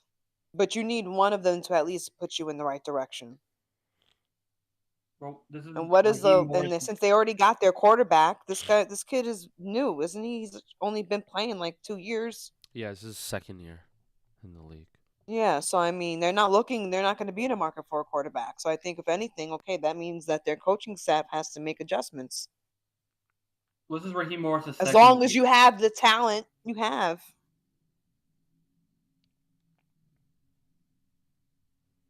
I don't know. This is Morris' second year. He was 8-9 last year. Probably not gonna be 8-9 this year. I don't think they fire him just because unless they're really. I mean, look, they're banking on Bill Belichick getting there, and look what happened there. So they banked on Raheem Morris. 8-9. They need to stay away but from here's Bill Belichick. but here's what happened with that 8-9 season. They were 6-3. What the fuck happened there? We go they hard. And when I mean hard, I mean they benched Kirk Cousins, who they paid all that money to. $180 million. That's a tough collapse to swallow as a coach. And now you're 3-7 and you're losing to teams. Granted, some of these teams are good. But when you and you beat the Bills, right? This is so fucking weird. How are you good enough to beat the Bills, to beat the Commanders, and to beat the Vikings? You know what it is? Some people had bad days, and it was a Bills' bad day. You know what it is? And I think it's well known with the NFL this year. It's not that Atlanta was good. It's just the Bills were inconsistent that day. I believe that. And you know what? I don't think Atlanta was good. I think it's the Bills were just not good. And you know what? And the Bills just have games like that. I think you're right. And I think they do fire Raheem Morris, or his seat's very hot, and he's like, "Ooh, my butt, ooh." They may keep him one more year. I mean, how many seasons has he been there now? 3. This is the second year. Oh, they'll give him one more year. Yeah, it is. Yeah, they'll give him one more year. 2 years is too quick to fire. I don't know, Jim. They should give him one more year because look. They give him one more year because you got your young quarterback, and like you said, they have all the talent. And this is first time as head coach, right? Head coaching. This is first head coaching gig. Yes. Yeah. So he's got some. He's learned a lot. So next season may be the season where it does get put together. They're a lot more competitive. They don't collapse all the time. They start winning some games consistently, and maybe they do push for a playoff run. I'm not saying that's what's going to happen. I'm saying if they keep him on for another year, that's what fucking needs to happen so his ass don't get fired at the end of next season. In that division, and Lewis will disagree with me on this because I know what he's going to say. In that division, they have on paper the best offense. So by that situation, they should be winning that division next year if they put it all together. Yeah, most likely. Yeah. Michael Penix in his third year should take a leap. And Bijan is fucking spectacular. Drake London's amazing. Kyle Pitts is amazing. I don't know what it is about this team, but they just some way they're so wishy-washy and they can't get it done. I would love, you know what, Falcon fans, leave a comment on this video because we're gonna cut this up. We're gonna fucking put it as like a 10-minute whatever. Falcons fans, I need Falcons fans only. What the fuck is wrong with your football team? Talk to me because I don't understand it. I need to understand the minutia of whatever the fuck is going on in Atlanta. I need to understand it. So please, comment, please. Here's the thing. You are confused about Atlanta. You know who I'm confused about? Talk to me. What the fuck is going on with the Chargers? What is their problem? How do you get blown out by Jacksonville today? I'm watching this game, and I'm like, how are you getting pieced up by Trevor Lawrence right now? How is Justin Herbert looking like shit against this Jaguar defense? And this is like for both teams. Like, I don't know. Is Jacksonville good? I don't know. Are they? No, I'm not gonna say they're good. I don't know because didn't I say at the beginning of the season, if I'm correct, and if I'm remembering right, and I'm not misremembering, both of you were like, "Oh no, you don't know what you're talking about." I was like, isn't this team a little overrated? Isn't this coach a little overrated for what's happening? It's like, are they going to be that good later down the season? Like, okay, because we were impressed because they beat the Chiefs in the beginning of the season, but we started seeing that some of their mishaps early. And now look, now they're like getting blown, like you said, getting smacked by a confusing team, Jacksonville. So just want to say, I think I had a right to be a little skeptical. They are still what are they? Give me They're 1 7-4. second. They're 7-4. They're not bad. They're not a bad team. But bad day. Jaguars scored fucking hung 35 on them. Jaguars have a fucking nasty wide receiver core if Trevor Lawrence can get them the football. And they have good running backs. They have Travis Etienne. They have Bashal Tutin, who's a good rookie running back with speed and power at the goal line, right? Like, Jaguars' offense is decent. It's quite decent. And Jacksonville, right, 6-4, not completely out of it. You know what I mean? So they're trying to push for a wild card. And their offense can hum a little bit. Now, granted, they're quite inconsistent as well. But they had a tough fucking ask when you got to beat the Seahawks and then the Rams. They lose to the Texans. Awful loss. They should have never lost that game. They fucking choked that game. So if they win that game and they don't choke, they've just won 3 in a row. And they're 7-3. So Jaguars ain't fucking scrubs, right? They've only lost to competent teams. Like the Bengals early season look competent. Right? The Rams are one of the best teams in the league. Seahawks, one of the best teams in the league. We're going to get to that game as well soon. But they beat the 49ers. They beat the Texans once. They beat the Chiefs. And then you beat the Chargers. They have some good wins. And then they play the Cardinals next week. 7-4. That's a win. Hopefully. They don't choke. Please. I think it's the Jaguars. The Jaguars just look good tonight. They look real good. Offense was sharp. Running game was good. Trevor Lawrence played well. That's it. I think, to me, this is a fraud check. I think the Chargers got fraud checked bad. For real? Because when you look at their schedule, who had, apart from like the first 3 games where they beat the Chiefs, and the Chiefs right now ain't looking all that hot either, They beat the Broncos, week 3. That's probably their best win. Because then, they lost to the Giants. They lost to the Commanders. They lost to the Colts, fine. But then you lose to and you lose to Jacksonville.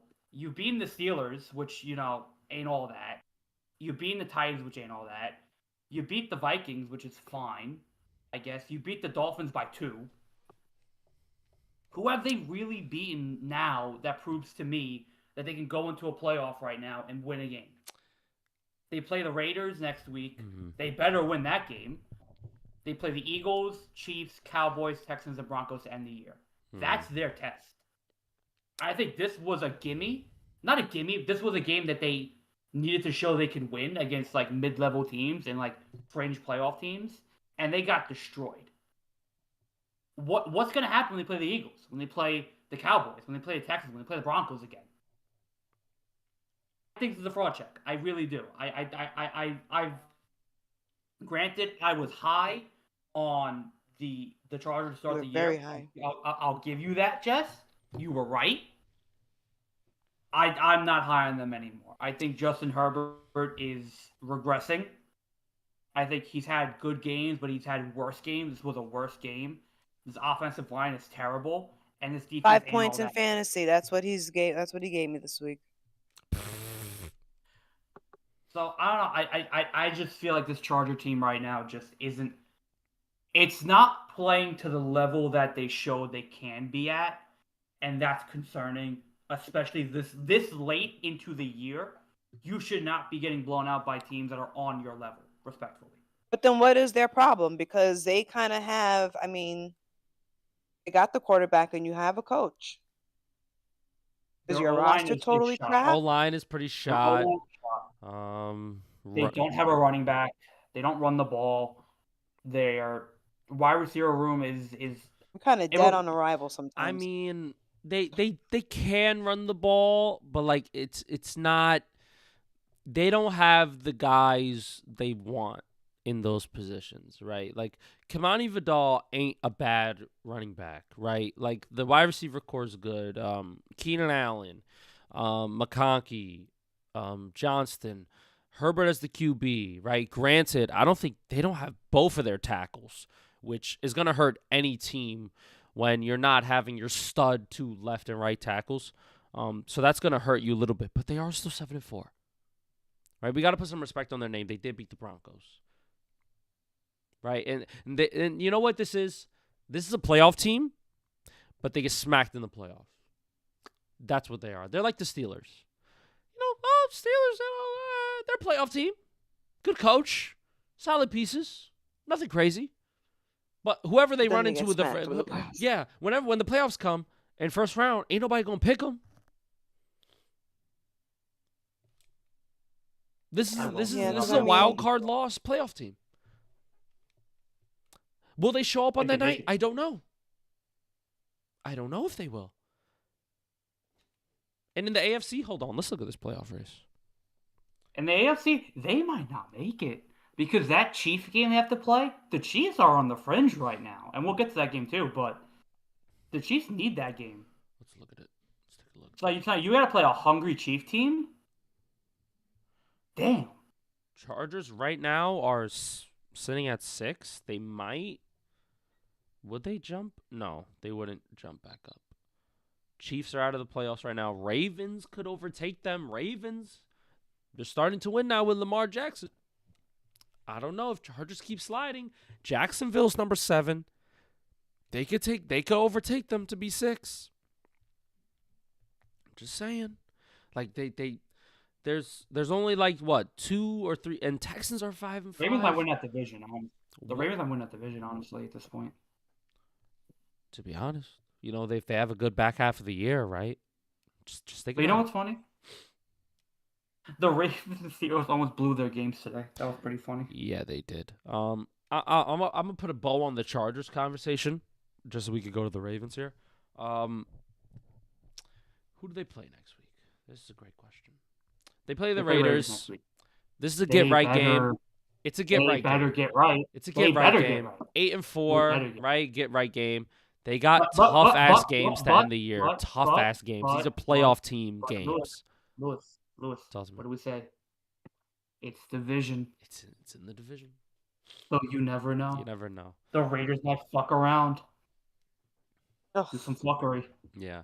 And then after that, they play like 5 good teams. Eagles, Chiefs, Cowboys, Texans, Broncos to end the year. Whew, that's a tough fucking schedule. So I'm going to really evaluate how I see this team going forward by these games right here. By the Eagles, Chiefs, Cowboys, Texans, Broncos. Because they've already beaten the Broncos. They played some pretty mid-comp besides the Colts. So, like, it's hard to, like, see if they're for real. You know what I mean? So, seeing them against the Eagles and the Chiefs, and then the Broncos and Cowboys and Texans, like, that's going to really prove to me, okay, what kind of team are you? What's the identity here? How are we going to stack up against these teams? Because Eagles are going to probably be in playoffs. Chiefs, they're fighting for their life, and they're still the Chiefs. Broncos probably going to be in playoffs. Texans are in the hunt. Cowboys, they have a good offense. Who knows? Cowboys are sitting at 11 right now. They could try. They could try. Right? So that's what's going to prove to me how I view the Chargers going into a potential playoff race. Or how I view this team going forward. Because if you can't beat these teams or like look serviceable doing it, we gotta have some talks about this team and the coaching and all of it. Mm-hmm. Yeah. But now we can talk about the Ravens because Shedeur Sanders played finally. He finally got in. Jess, Shedeur Sanders got in. Now I'm gonna be a stat warrior right now. I didn't see it, so I don't know. I didn't see but it. I read that it wasn't that interesting. It wasn't that impressive. No, it was rough. He went 4 of 16 passing for 47 yards and an interception and was sacked twice. Look, he doesn't play often, so he's got to get, I'm not surprised he played like that. Yeah. He hasn't played since the preseason. Yep. Yeah, I mean, I'm not surprised he and it's the fucking Browns. Come on, they're not going to give his ass any help. The whole team is discombobulated. And but you are a 5th round pick. First game going up against the Ravens defense. Wait, so the Gabriel guy? I'm sorry, I don't mean to call him the Gabriel guy. He got concussed. His name is Gabriel. Gabriel. Okay, so he's out for like 4 games. Not 4 games. No, he's probably out for maybe a week, maybe. So who knows? Shedeur Sanders might be making his official first start next week. We don't know. Time will tell. But Shedeur It just Sanders sucks because I honestly don't think they really wanted to draft him. So I don't know if they actually support him. Like I wonder what that locker room vibe is like. I mean, they play the coach, Raiders. Like the front office and the coach. They could beat the Raiders. But then again, Shedeur Sanders at quarterback. We don't know. And I would say the same thing about Dylan Gabriel, too. Oh, it's Dylan Gabriel. But then, guess what? The Browns were winning this game. They were up 16-10 going into halftime. Browns defense is really good. If the Browns get a quarterback like Baker Mayfield, they could put some fucking points up on the board. I'm just saying, guys. I'm just saying. They decided to go with Deshaun Watson, who's shit. And now look how that's backfiring on them. I have no sympathy for the Browns organization because they had no sympathy for my boy Baker Mayfield. They had no fucking compassion, no care for him. And I'm so glad he got out of Cleveland. I will eternally hate Cleveland forever for what they try to do is slander that man. Respectfully. I pray on Cleveland's downfall. Football malpractice. Go ahead, Jess. I was going to say, everyone knows that the Browns, they've been engaging in malpractice for the better part of like 5 years now. More than that. So more than that. Yeah. So I mean, Maybe 50 years. It's if anything, Shador Sanders just needs to find a way out. I Get to another mean, team. he would have been on the Ravens. He could have been anybody's team. Could have been on a Raven. Could have been the because the Ravens said, "Hey, we'll draft you. We're thinking about drafting you." I honestly think any other team would have been able to handle his situation a lot better. Like, I feel like it's a bit more stable anywhere else. But he wanted to be on a team where he could play. He's gonna get that opportunity potentially if Dylan Gabriel's out with a concussion. And you play the Raiders. When you bomb your pre-draft interview, a lot of teams are gonna be turned off by you. Yes. When you say, if you draft me and I don't play, I don't want to be here, kind of on you, bro. So, respectfully. And who knows? Maybe they've seen enough of Dylan Gabriel and they're like, let's just start Shador the rest of the season, see what he's got. Which is not going to be. Browns, what do you got to lose? Yeah, what do you got to lose? I mean, you're already 2-8. You're ass. You're not making the playoffs. You're probably fighting. Do they have their first round pick? Yes, I think they do. They didn't make any crazy trades. No. Oh yeah, they do have their first round pick. They also have Jacksonville's first round pick as well. So because they traded down. They traded down because they could have had Travis Hunter. They could have had Travis Hunter, right? Ain't that funny? They traded down. So generational talent. But the Cleveland Browns defense is what keeps them in games, and that's why the Ravens had a tough time because this Cleveland defense is truly an elite defense. So we'll see how this offense looks, but the Ravens, they get another win, right? Moving on up. We're 5-5 now, only one game back against Pittsburgh. I'll be right, B. Okay. Only one game back from Pittsburgh now. We're only one game back. Baltimore could go on a little bit of a run here. Looking at their schedule, they play the Jets next week. Shit. Well, look like they're losing that game. I mean, come on. It's the Jets talking about here. Yes. That Jet defense, I'm just saying. And then they play Steelers. Division. They probably win in the majority of those games. Whenever Lamar's at the helm, they win. They haven't lost since Lamar came back. Have not lost. And they beat the Bears with Tyler Huntley. It's a start. I mean, I think this Ravens team and John Harbaugh is going to be defined by where they finish this year. Because they're on a good run right now. They probably are going to make the playoffs. If they could make a sneaky run in the playoffs, this has been a great year for them. I don't necessarily think they have the team for it. But based on what they had to go through and what they had to deal with and everything that transpired with Lamar and being hurt, and they were like 1-4. Like they were dead in the water, and to come all the way back and make a playoff run, I think should be probably respected by John Harbaugh for doing that as a coach. It's tough to do, and shows like Lamar's greatness how important he is to that team. But no, they look like a completely different team than they did week 2, week 3. They look really good. Because when Lamar started this year, it wasn't all that crazy, but so far, that offense is humming. Mark Andrews is somehow he's a great tight end again, I guess. Zay Flowers is a competent one, I guess. Derrick Henry's getting the ball more. So, the offense is turning. It's looking good. It's looking solid. That defense has stepped up tremendously. Ever since the Bears game, they've been on a tear defensively. Yeah. So it's all coming together at the right time for them. I just feel like if this Steelers team was just a little bit better, God, they wouldn't have a chance. But this Steelers team is just so wishy-washy. It's just let's talk about it. Like the Ravens are the Ravens. I think they're gonna be good. They're gonna be fine. This Steelers team, I get it. You beat the Bengals. That's cool. Good job, bro. You didn't show me anything I didn't already know. You know what I mean? And Aaron Rodgers got hurt. Mason Rudolph had to come in. And you know what? Jim?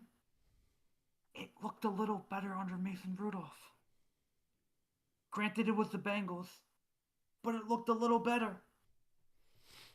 I can't tell you why, but it just I don't know the way that man throws the ball, it just looked better, looked crisper, looked cleaner. Mason Rudolph was driving this team down the field sometimes. And again, it's the Bengals. I'm not going to take too much stock into Mason Rudolph piecing up the Bengals. But I don't know. I think Mason Rudolph, did something cool. But who knows? I don't have faith in their Steelers team at all. Offensively, they're still a mess. Defensively, they played better. But again, you played the Browns. Also, I wish Jess was here for this. Maybe we'll bring it up again when she comes back because this is important. Why are we spitting on people? Why are we spitting on Apparently, Jamar Chase? Jamar Chase said he didn't spit on nobody. He's like, I ain't spit on nobody. Also, and we're throwing punches. Not a great look. Yeah. I just don't know. Also, the Lions are on 4th and 17 right now, down by 10. They're gonna have to go for it, or else they just lose the game. Philadelphia. This game, by the way, has been not eventful whatsoever. No, not at all. Are the Eagles back to being elite? Are they back? I think they're back. This is the problem with the Eagles, right? Defense, yeah, they're back. It's the problem. It's the problem that we had last year with the Chiefs. They're 8-2, but you just feel like they didn't earn it. You know what I mean? You know what I mean? Like, this offense is just not good. It hasn't been good. But defensively, they're keeping themselves in games, and they just find a way to win. You know what I mean? This is a good Eagles team. They have 8 wins, but damn, has it been rough to look at. You know what I mean? And the Lions, I don't know. Starting with the Eagles first, I think it looks good, but this is a tough team to watch. Defensively, they're monsters. We kind of knew that coming in, that they were gonna. I always thought they were gonna get right defensively. Offensively, damn, it looks rough. And I think it's just them not running the ball with Saquon enough just doesn't make any sense still. And why AJ Brown has 8 targets and 6 receptions at halftime. I get it. He likes to talk, but that shouldn't be the case. Now, hold on now. Field goal now. Hold on now. Hang on now. Hold on, chat. It's Saquon Barkley time. Will they run the ball at Saquon 3 times to get a first down? I don't know, Jim. Maybe. They probably will. And I'm winning in fantasy. But yeah, yes. But I don't know. I feel like they're not frauds. I'm not saying that, but I'm saying that it's they're winning. But if they come against a really, really team on fire that could really shut them down defensively and offensively, I'm more inclined to pick the other team. Okay. And that's fair, but this defense of recent weeks is playing real well. I mean, they beat the Packers, playoff team, 10-7. Gritty game. Defense won them that game. Now they're playing the Lions really well, and the defense is playing real well, only giving them 9 points. Fantastic. If they can keep it up, because that offense can still hum. It's just a matter of sometimes it's a bit inconsistent. But when they could get going, oh boy. We saw what happened in that playoff run. They got going. And the defense looked really good. And they started beating teams up when running the football. Because running the football was effective. Right? Saquon Barkley is not living up to the expectations that we're setting for him because he just had 2,000 yards. And he also has not done that great on the ground either. He only has 579 rushing yards right now on 150 carries. That's not great. That's not elite, no. I would say. That's way below where he should be. Yeah. So you got to get it right, obviously. But being 8-2 and you still have a lot of quote unquote issues, I'm not mad at it. Not mad. You'll take that if you're the Eagles because you know that during the playoffs you can lock in because you have that experience. You just won the Super Bowl last year. You can lock in. So maybe Nick Sirianni fires up the boys. You know what I mean? And look, I think their remaining schedule is favorable, to say the least. They play Cowboys, division, fine. Bears, which I want to get to because I'm thinking about the Bears. Chargers, Raiders, Commanders, Bills, and then Commanders again. That Bill game, probably the one you circle, is like, okay, let's see what happens there. Mm-hmm.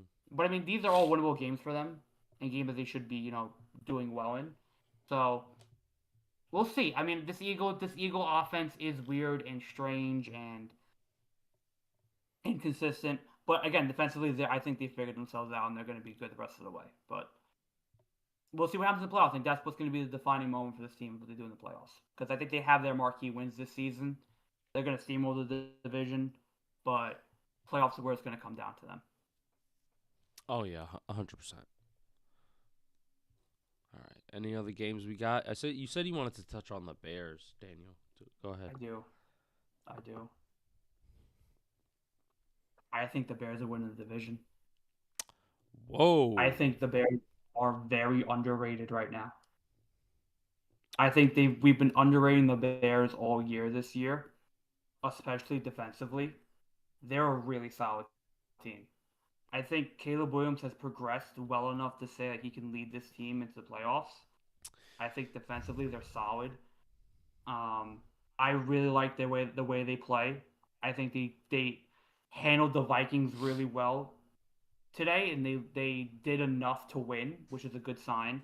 They came back against the Giants last week. They overcame the Bengals, lost to the Ravens. They beat the Saints. They beat the Commanders. They beat the Cowboys. Got smacked by the Lions, but the rest of the schedule, I mean, it's there for them. They play the Steelers, which I think they can win that game, honestly. Mm-hmm. They play the Eagles. That's probably a loss. Mm-hmm. But I think they could beat the Packers the way the Packers are playing. The Packers haven't really showed me anything at all that shows me they're better than the Bears. Mm-hmm. They could beat the Browns. The Niners are kind of wishy-washy. And the Lions, last game of the year, the Lions haven't shown me shit. I think the Bears are the best team in that division right now. I think they have something there. I think the head coach, Ben Johnson, has been really good in that locker room. He's got his guys going. He's coaching them well. They don't make any more mistakes, and they're coming back on teams, which is impressive. A little bit more talent. I think they're there. I think Caleb Williams has been really impressive this year. I think they're very underrated. I'm very high on the Bears right now.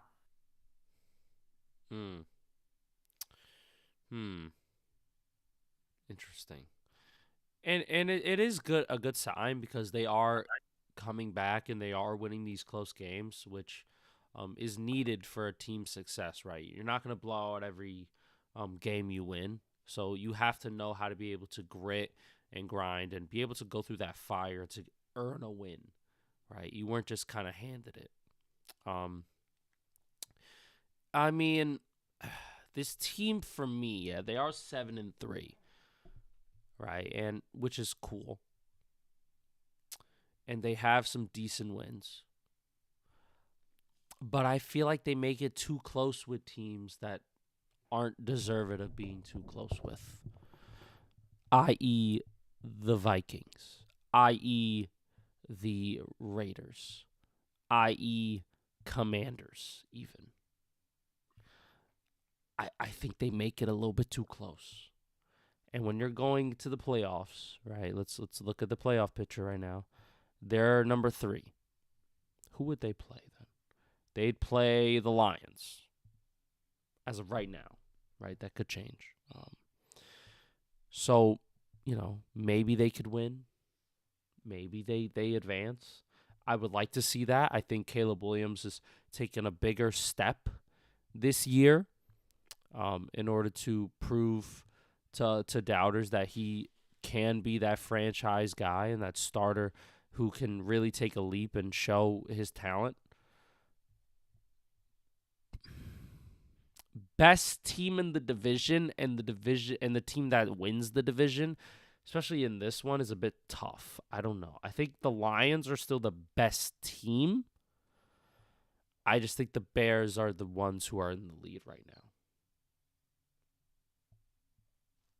I think going forward to the end of the year, I think we'll see the Bears win this division. That's my hot take. Because the Lions, to me, especially tonight, haven't shown me anything all year that screams to me that they are the team they were last year. And that Jared Goff is the guy. Like he was last year. Let's take a look. I mean, they're going to be 6-5 after this. Well, defensively, they've had better. They have played better before, and the offense has played better, yeah. Way before, yeah. But like they have good game, bad game, good game, bad game. You know what I mean?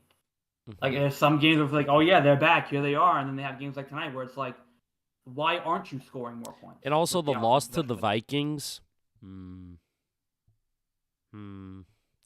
That's a bit. I know it's division, and I know it's like funny, but like you should be beating the Vikings, right? Like, and we say that because the expectation for the Lions is that they should be, a championship level team. Mm-hmm. That was the expectation going into the year. They should be in the championship game this year, not Super Bowl, but championship game. Yes. With the year they had last year and everything going on around them. Mm-hmm. They have not shown that to me at all. Could they get there? Yeah. Is their path hard? Yeah. Is there a lot of time left for them to make a run? Yeah. But right now, I can't say with confidence this team can make the playoffs based on the NFC. They might finish in that division with the Packers and the Bears. Yeah, because you have the 49ers here. They just lost because Saquon got a first down, so that's going to go official. Yeah. So you got the 49ers here. They're 7-4.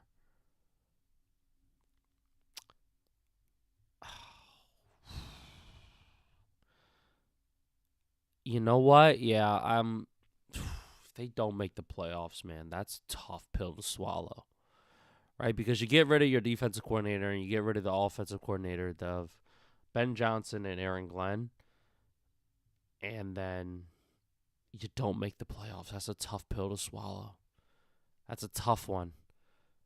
And now that they are losing this game officially, and the game's over, 6-4. I still like the Lions. I like the resiliency. I think they still have a lot of good players, a lot of good pieces. Tough sledding so far this year. Just tough sledding, I think. Some years it's not always going to be, cupcakes and rainbows like it was last year and the year before that. And that's fine. And that can happen. Yeah. But when your expectation is to be in a championship game, borderline Super Bowl, to start the year, and you're 6-4 right now, that's not a great look for anybody. You know what I mean? I could agree with that. Yeah. Are they not playing up to the level that they could be? 1,000%. I think they could be playing much better than they have right now. But they're not. Is that coaching? Is that just the games that they're playing? Is that, sometimes they look a little flat. I don't know. They have the talent. Clearly they have the talent. They had it last year. They have a lot of talent. They didn't lose any key guys. It's still pretty much the same core they had. Mm-hmm. The only two big missing pieces are Ben Johnson and Aaron Glenn. Yeah. I don't know, Jim. I don't know, Jim. I like the Bears. I'm just saying. I like the Bears. You know what? You know what? I like them too. There you go. I like them too. We agree. The boys are agreeing right now. The boys agree. We can't agree, Jess. You know what I mean? But can we agree that Sam Darnold is going to go down the rankings a little bit for QBs? Because He didn't look that great today. And they're kind of lucky that the Seattle defense played as well as they did because They played the Rams, right? yeah. Yeah. Sam Darnold had how many I'm interceptions? not surprised that they lost. How many interceptions Sam Darnold had? How many? He had 4 interceptions during this game. And they only lost by 2. They only lost by 2. That many extra possessions on offense and you're the Rams, it doesn't show me that your offense is like inept because we know they're not. But fuck, the Seattle defense was able to fucking keep them in the game, and they lost on a missed long field goal in the final play They of the almost game. won. They almost won the game. Isn't that crazy? Yeah. And Sam almost Darnold won the played game. like straight voodoo cheeks. That's crazy. Man. I don't know what else to say. Rams got lucky, to be honest. So, but hey, it's in the division. Tough victories. Sometimes you got these games where, you just can't really convert on the chances that other teams give you. But when I tell you, if Sam Darnold does this shit in the playoffs, they aren't going to be 2 points away. They're going to be 20 points away from winning. You just can't do shit like this in the playoffs. I think it's the argument we had where it's like, when is the jet going to come out of him? It just happens sometimes with him. Where it's like, oh yeah, that's just Sam Darnold. It's what he does. He's been better. He's had a great year. But there are moments where he looks like he's a jet quarterback again. This is one of those games. Because this Rams defense is good, not great. And you expect with how Sam Darnold's been playing, it should be a lot better than what it was. But I think we are severely underrating the Seahawks defense and how good it really is. They don't have a lot of marquee guys, but they probably should because they shut down this Ram offense a lot today. So I give a lot of credit to that Seahawks defense. I'm not worried about Seattle. I'm really not. I think defensively they'll be okay and they'll be able to recover, and I think they'll make the playoffs. But it's just so tough because you expect Sam Darnold to just be Sam Darnold, where in a big clutch moment you can't rely on him. You can't. And so I'm watching a lot. I just watched all 4 of the interceptions. All 4 of those interceptions are him trying to make a big play. They're either on third down or one of them was on like a 1st and 20, and he's trying to hit a deep post, and he's just trying to fucking make a play. There are just some quarterbacks who can't do hero ball that try to. Sam Darnold is one of them. Jared Goff comes to mind. There's a couple others I'm leaving off the list, but there are just some guys who just need to be in a system. Yeah. Who need to get 20 to 25 pass attempts per game for easy completions. That they'll move the ball down the field and they'll command the offense, but when you ask them to push the ball down the field, they can't do that reliant. You know what I mean? For prior example, I think I'm starting to see Caleb Williams push the ball down the field and lead the team down the field. Mm-hmm. That's his next step. Sam Darnold can make plays and he could pass the ball, and he has a talented receiver to do that, but he's not gonna push the ball down the field, make a big throw when he needs to, and place the ball in a receiver's hands for a 50-yard gain. Yeah. It's not gonna happen. Mm-hmm. You can't rely on him to do that. That's not him. So to me, that is always going to be the crux and the downfall of Sam Darnold. He's a good quarterback. He got paid like a good quarterback. He's going to be good. But when push comes to shove, when you need him to kind of move that offense and really throw the ball, you're not going to see the best of him. Yeah. I mean,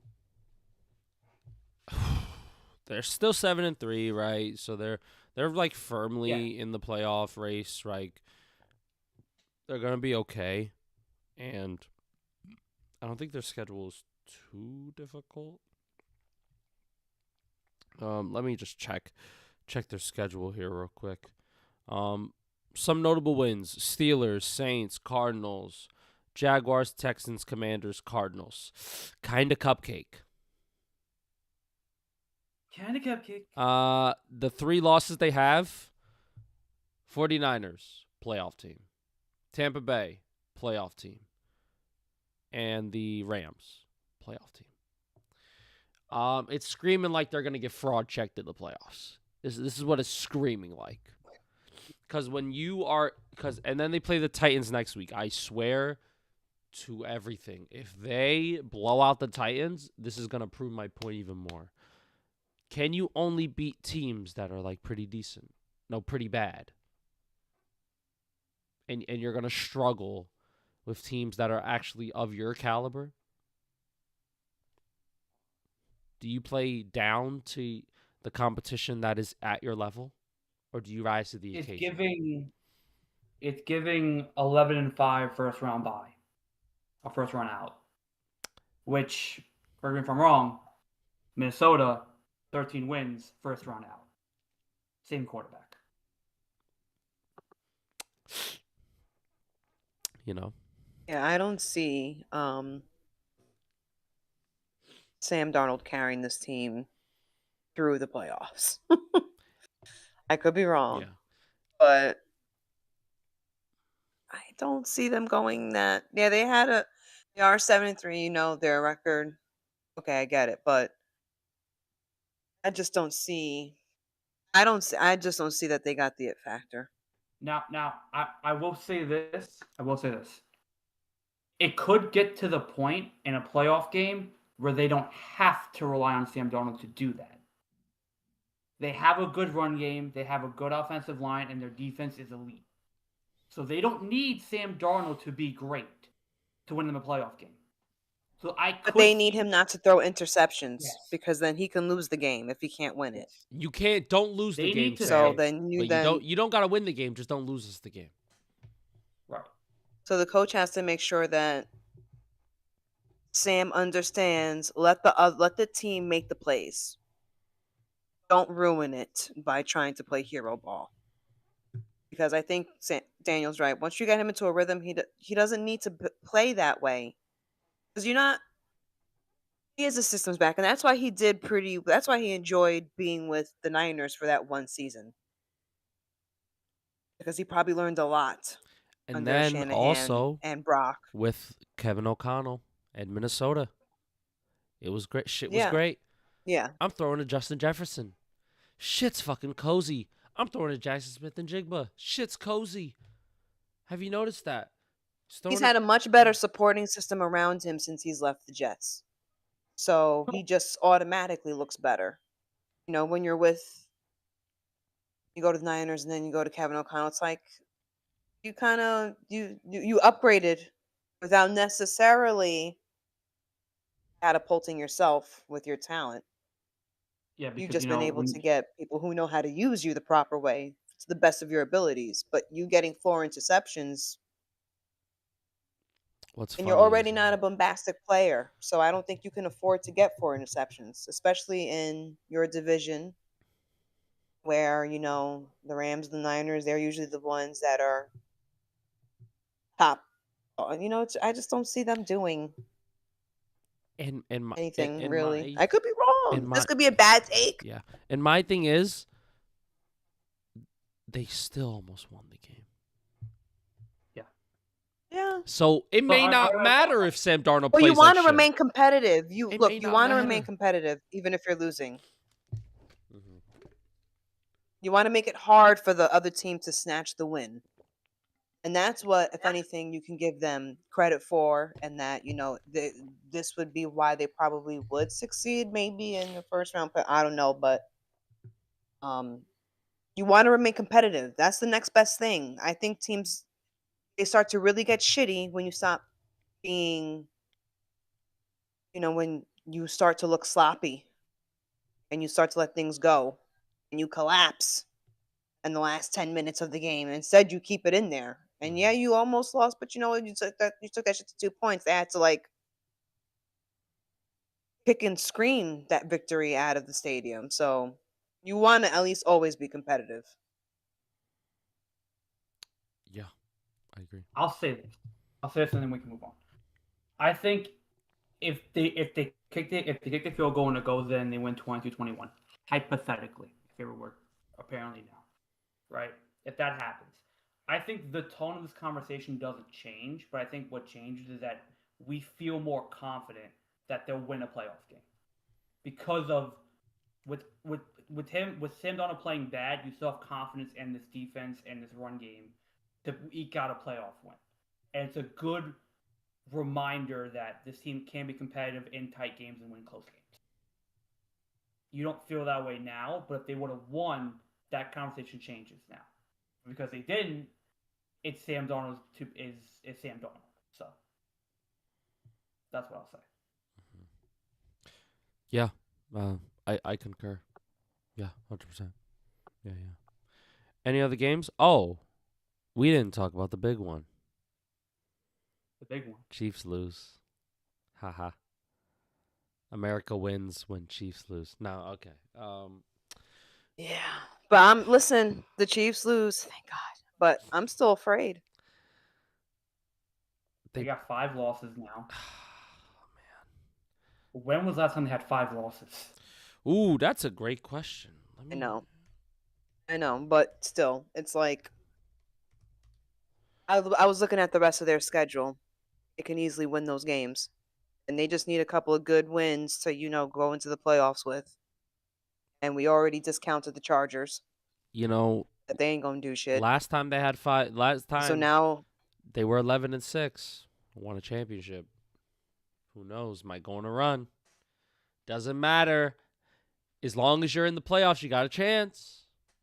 So the thing, I don't see them missing the playoffs, but they could definitely get into the wild card. But it's really up. I mean, I don't know. Yo, what a terrible time to be a division leader in the AFC, where the 3 wildcard teams could be the Bills, Chiefs, and Ravens. What a terrible time to be an AFC divisional winner. Who is that right now? I think it's the Colts, right? The Rams, then Eagles, then Bears. It's then almost Bucks. like it depends on how the other teams play for the rest of their schedule. But then it's also like, well, what's happening to the Chiefs' brains? Like, are they melting on the inside right now? Are they like, wait, why are we hiccuping? Because for a minute it looked like we were getting our shit together and we were on a bit of a roll. But they've been losing the last few games, which have been away games. They've been away. So that, your next game, I think, is at home. You know what it is, too, yeah? They're not losing by much. They lost by 3 points to the Broncos. They lost by 7 points to the Bills. 3 points to the Jaguars. 6 points to the Chargers. 3 points to the Eagles. They're very competitive. They're super competitive. So that's why I say you can't, count them out. Yeah. It feels like they're missing that, killer instinct they had last year. Or, that, knockout punch that they always seem to have. Like, Mahomes, if Mahomes got the ball in the fourth quarter, it was over. It was wraps. You knew that. It was gone. It just feels like they are allowing teams to kind of give these teams a chance to win these games. Like they're missing that it factor. That extra dimension that they go to is it seems like it's gone. So and that's what makes them vulnerable. Well, no, their it factor is the QB. They're not trying to get that missing piece. I don't think the Chiefs fucking really think they need a missing. They have all their pieces, but as long as he's on there, they're not gonna go. Go ahead. Finish out. No, I was just gonna say I feel like it's sort of like. Oh no, because he has more weapons than Josh has, but it's sort of like the Bills, where it's like, yeah, we have holes and we have inconsistencies here and there, a leak here and there, but our fucking QB can make a way, and that's what separates us from everyone else. And I feel like last year they were riding off the high from the year before winning the Super Bowl. So I kind of feel like this year is like their actual probably like, okay, we actually have to try to go. We actually have to try it this time, you know? We have to try. But they got their weapons back. All these people that were injured, right? They're back now. And you're still kind of losing. Are you still losing? So, You know what? Yeah. no. I'm going to say it. The Chiefs are still great. It's just that these other Yeah. hold on. But these other teams are just getting better too. It took these teams a minute. Well, that's the balance. Took these teams a minute to get there. But they're just as good as you, if not better. Oh yeah, a lot of things are happening at once. First, the Eagles exposed you. So they knocked out a lot of that mystery. They knocked off a lot of that were untouchableness. And yeah, your division just look, your team is changing. You guys are injured. Your tight end is a season away from fucking retiring.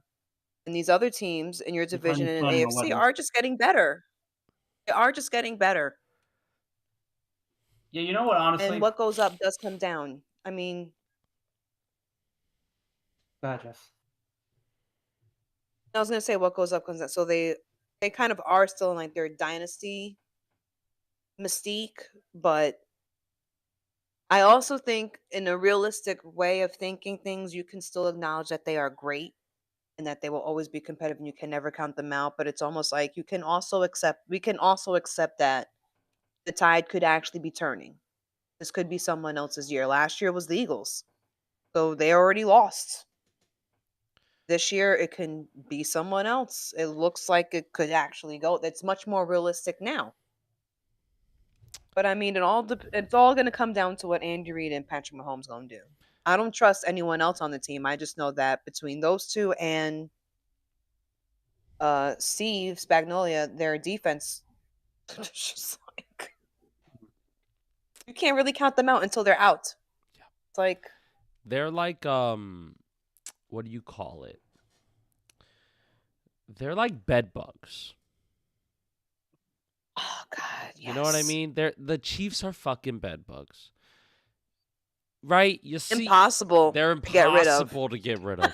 It's so fucking hard. You can't get rid of them. You could fumigate, spray, get a new mattress, which in this case is get new coaching, get a new quarterback, get a new system, get new players, get new guys. All this new. They're still in the wall. They're right there. They're grow waiting. a tolerance for all the treatments. Yep. All the bed bug treatments. And let me tell the you, heat, you freezing, the dogs, whatever it is people use to get and I'm telling you, you drop a crumb on the ground, it's over. You eat on your bed, it's clip. It's a wrap. You're fucked. Don't drop a crumb. Because that's all they need is that little crumb, that little window to escape into. Just be like, oh, you let us in. Oh, and the reason why they can escape into that window is because of the quarterback, because he's the only one that makes those types of plays. Mm-hmm. So I feel like it really comes down to stopping Patrick Mahomes. You can shut down their running, you can shut down their receivers, but you cannot shut down him. And that's what makes it dangerous, because he will get the 1st and 10 in 2 seconds of what's left in the game and still find a way to like break the tie and like have a fucking touchdown and put their fucking kicker in field goal position. And you have to stop him. I feel like that's the only thing their teams need to focus on is just to stop him. You know what's crazy, yeah? The way they went into stopping Saquon, they thought you just need to stop Saquon, and they did stop Saquon, but the other team pulled out. But I think for Patrick Mahomes, it's like, yo, you just need to focus all your fucking defensive attention to stopping him. He has to get shooken up. He has to get sacked. He has to get frustrated. He has to get tired. You know what's crazy, yeah? The Broncos won this game. They did. The Broncos, this is the thing about the Chiefs too. They lost to a great team. The Broncos are a great team. I think this game was such a big, important game for the Broncos. Mm-hmm. To beat the Chiefs and say you beat the Chiefs, because God, that hasn't happened in a long time. And B, it showed that their defense is still like it's really good against a really good offense. Like this defense is still elite. It's a leader. Sean Payton had a really good coaching game, and Bo Nix showed out today. Bo Nix really, to me, silenced a lot of doubt. He threw the ball effectively. He made big plays down the field. He outpassed Mahomes in this game. The Broncos had a really, really balanced game today. Will Lutz hit big field goals late. That offense did just enough, which it has to do.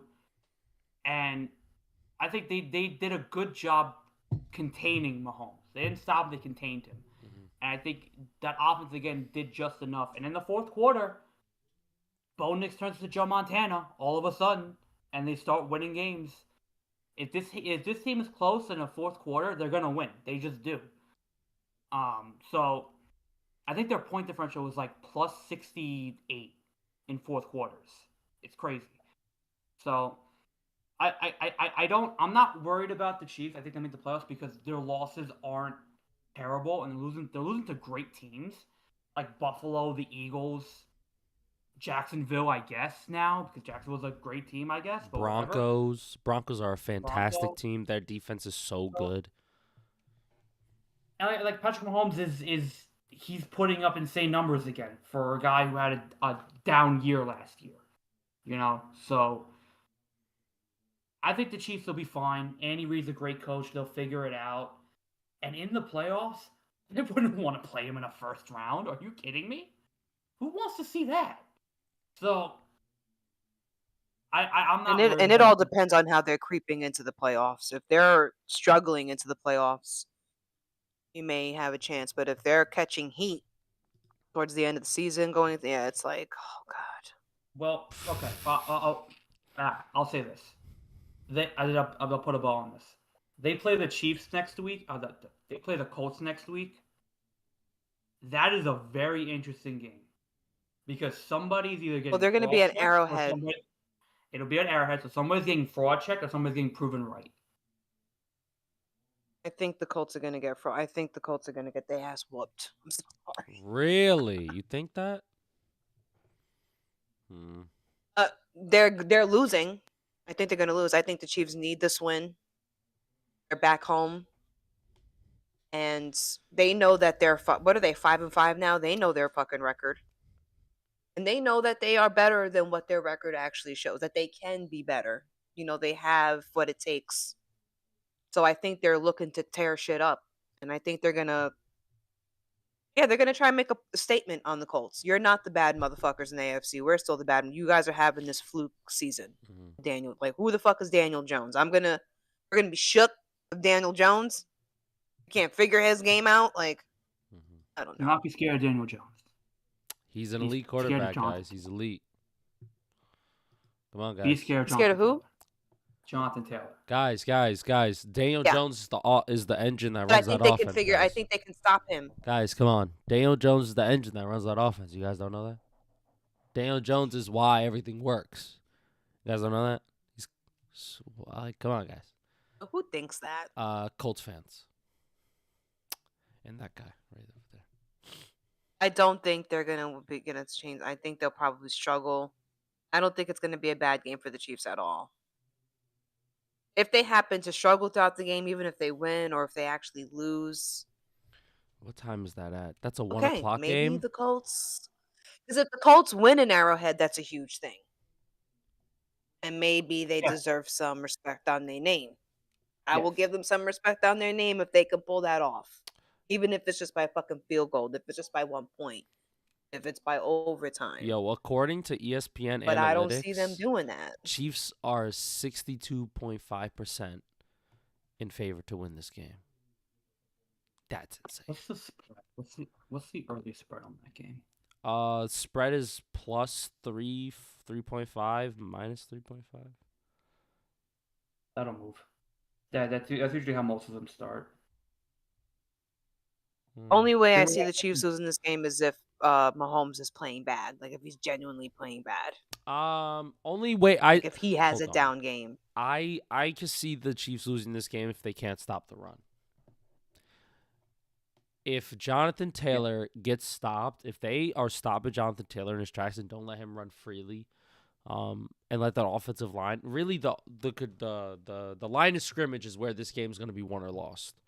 If you cannot control that line of scrimmage and make Daniel Jones throw, like how I think the game plan should be to beat the Colts is let Daniel Jones try and beat you, and see if he Daniel Joneses it up, and just fucks it up and reverts back to his Giant days. So if they stop Jonathan Taylor, I think the grass is fucking green, and I think they're going to try to roll up and smoke. Well, I think that's what their game plan is. We know what's their strong suit, and that's what we stop. And right now, if the Colts are leaning heavy on Jonathan Taylor, then that's what we need to. The thing about it is they don't overthink anything. They kind of make things real simple. It's just like, we don't have to figure out 10,000 ways. Just go against their main target, and we'll take that away from them, and then they have to fucking try and beat our quarterback. And that's usually where a lot of teams fail. Mm-hmm. So you just have to hope that their defense ain't shit against this guy. We'll see. That's gonna be a 1:00 game too. It's gonna be a really good game. But shout out to the Broncos. They played well. We're probably gonna win this division now. Yeah, no, they need that win. They're tied with the Patriots at top of the AFC for the first round bye. I don't know who has a tiebreaker in that one, but I don't know. Broncos. It says right now that Broncos are number 1. So maybe it's how many points they've scored overall. Maybe I don't know. Maybe. So, and then it's Broncos, Patriots, Colts, Steelers. Who the fuck would have thought that? Not I. Let me tell you, not me. And then imagine Bills at 5, Chiefs at 6, Ravens at 7. Fuck. That's a tough ass for all those teams. That's tough. It's really tough. It's gonna be fun. You got the Jaguars are surging. Houston's coming up right behind everybody. They're surging. So the AFC's looking pretty good. AFC's looking gnarly, man. I'm looking at next week's schedule. I'm seeing a lot of blowouts, and if teams don't blow teams out, we're gonna be on fraud watch. Oh yeah. There's some fraud watch games here next week. Let me take a look at this. The Bills play the Texans. That should be an interesting game. Thursday night. I don't know if Stroud will be back for that game. Mm-hmm. That's Thursday. That's a Thursday game. I think that's in Houston. So maybe Josh Allen won't get 6 touchdown plays in that one. That defense is legit. But Buffalo should be winning that game. The Jets play the Ravens. We could fraud check a team. We could fraud check Lamar Jackson. I'm just saying. You're not. Maybe. No. Maybe we start our playoff run right here. No, we beat the Ravens. No. We on the run. No. I'm just saying. No. Only you're saying that. Only you. 10 days rest. No. Some time to go film some more. No. Extra practice days. No. Saying Justin Fields gets it right. No. Figure it out. No. That defense ain't all that. No. Jet defense is better. No. Saying. No. Lamar gets sacked 4 times. I'm just saying. No. I'm just saying. No. Derrick Henry hasn't been playing that well. No. We shut down Mark Andrews. No. All of a sudden, the Jets are winning out. No. 17-14. No. He got out of there with the win. No. The Giants play the Lions. Oh, we're getting smacked, respectfully. The way the Lions look today, I don't know. It isn't Detroit, though. We're losing. They're a wild card, too. We're losing. And that's okay. Steelers play the Bears. That's a fun one. Mm-hmm. Browns, Raiders. Patriots, Bengals. Seahawks, Titans. Colts, Chiefs. Bucks Jaguars, versus Rams. That's Sunday night? Yeah, it is. That's Sunday night? Oh, so then next week we have to start at 8 because we have to watch a Cookie Bear live. Oh, yes, we do. We got to see Lewis crash What? out. We have to start next week's show at 8 because then we can watch Baker Mayfield, my Pookie Bear, play the whole time. Oh God. Why are y'all saying, All "Oh right, God"? you and your man Don't crush. bring him into this. All right, keep God's name out of this. No, God is wondering too. God is like, Shut I'm up. just, I love I'm just Baker saying- Mayfield. I love him. hey, Lewis, hypothetically, Hmm. what if the Bucks lose this game? They probably will. What To be honest, they might. They might. Will the hype be gone? no, because then what is their playoff? They can't lose anymore. How many losses they have? They'll have five, they'll be 6-5. 6-5. No, they need this win. Who are they playing? Who are you The talking about? Rams. Next week's damn, the Sunday Night Rams ain't gonna let them Football win. is Bucks Rams. That's next week's Sunday Night Football. You know what? I am going for the Bucks though. That's right. I'm gonna go for the Bucks. So Lewis will not be invested in Only anything because- to talk about next week. Yeah, whatever y'all fucking want to talk about, y'all could talk about like putting me up for like sale or somewhere. I wouldn't care. Don't care. Yeah. Whatever Baker does, I'm gonna scream it. Oh, touchdown! Yay! You know all that good stuff. And then the Panthers play the Niners Monday Night Football. Ooh, It'll be a fun game. Panthers fraud. Ooh, Panthers. Hold Hey, on now. if the Bucks lose on Sunday and the Panthers win, the Panthers are a game from the division, and they're 7-5. The Niners will be 7-5 too. Hold on. This They is won interesting. Yo, today. if the Panthers, They beat the Cardinals. Okay, before we start, they beat the Cardinals. I don't want to hear anything about the Niners. They beat the Cardinals. hey, Jess. All right. Hey, But I Jess. don't know why you're shitting on them. What happened? I saw he doesn't boy want to hear about Purdy it. came back. Purdy came back. Purdy came back to look good. Let me tell you, he looked pretty good. Purdy came back and he was Frisco like, "Wait a Cardinals. second, I get it, Mac Jones, but this is my fucking team. I Please, signed please, that contract. play That's the my Cardinals. fucking contract I signed." He played the He's Cardinals. lucky. No, he's lucky he played well because they would have never shut up about it, and Kyle would be kicking himself so fucking bad. But he needed to win this game because he needed to show people. Wait. You may like me or not, but I am still technically the starting quarterback. And I'm not saying that he's better, but I'm just saying that they're fucking lucky that they won. If And they better win next week too. if they lose to the Panthers and Brock I'm not Purdy gonna shut plays up. back, Oof. no. They Oh, could I'm not gonna shut up. you could lose and like Brock Purdy plays good, but if he plays bad, whew, I know Daniel. That's the Well, first thing we're gonna talk about. I would not be surprised Um, if he's playing bad, and I wouldn't be shocked if he mysteriously toe hurts. If and they are stuff playing again, and then bad, you just I'm be not out working right Monday. I'm gonna be in your chat, Lewis. I swear to God. You're gonna be If they start playing bad, I will be in your chat. I won't be working. Fuck work. I don't give a shit. Yo, that's how deep the hate runs for fucking Brock Purdy. Ain't that some funny shit? It's crazy. Anyway. You know what? I Uh, admire how much you hate Brock Purdy. I actually admire it. I find it endearing. I'm like, oh, he hates somebody so much. Look at him. Look at him go. That's right. That's cute. That's right. I don't know why, but why all the hate? Is it really? Why you gotta hate him for? He doesn't think I he's all don't that. hate He's an interesting case. He's an interesting case study. I don't hate the guy. I hate the fact that he had gotten all of this attention and nobody really seemed to see like it was that offense being really great and they weren't praising Kyle Shanahan for creating that offense. And their immediate rush was to, oh my God, Brock Purdy is the greatest quarterback right now on this team. He's the reason why everything great's happening to them. Like, no, like it was Christian McCaffrey, George Kittle, Brandon Ayuk, a younger Deebo Samuel, and Kyle Shanahan. I don't think most this people. amazing offensive line I don't think most. coming all together.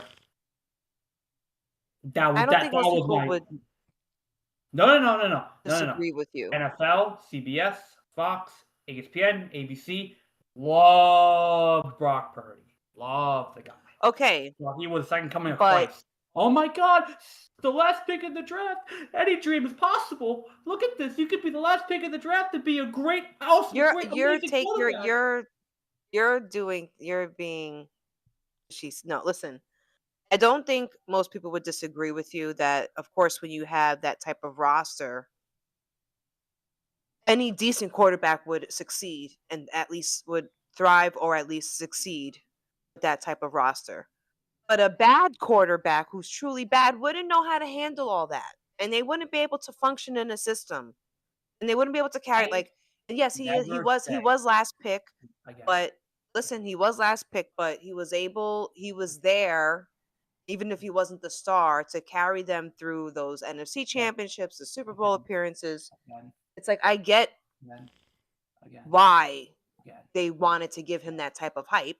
again. And I don't think they disagree with you, but that's why I said it's very important that he won today and that he keeps winning despite who's I, on the road. Because look, this season he has nobody. Everyone is still injured except for like I, one or two people. So if he starts winning without all those weapons, then you kind of have to give him a little bit of credit that I he's not never some said. shit. I Yes, never you did, said. Daniel. Yes, you did. And I never said Brock Purdy was a bad or shit quarterback. If I did, find it, because I never said he was bad or shit. I said he wasn't great. I said he was good, okay-ish. Okay, that's what I said. I never said he was bad or shit. I said he's a good quarterback with a great team around him and a great coach for him. Everyone had him top 10, top 5 when he first debuted. I did not, because I didn't see it that way. And everybody disagreed with me, but now everybody's turning that corner saying, oh, maybe it wasn't Brock Purdy all along. Maybe it was that offense doing all that good stuff. And I'm just sitting here being like, I said that. So I'm going to gloat in my victory. What am I going to say? Your mic is turned off. You There you muted go. your mic. She got the backup. She got the backup. Hold on. I feel like you're still.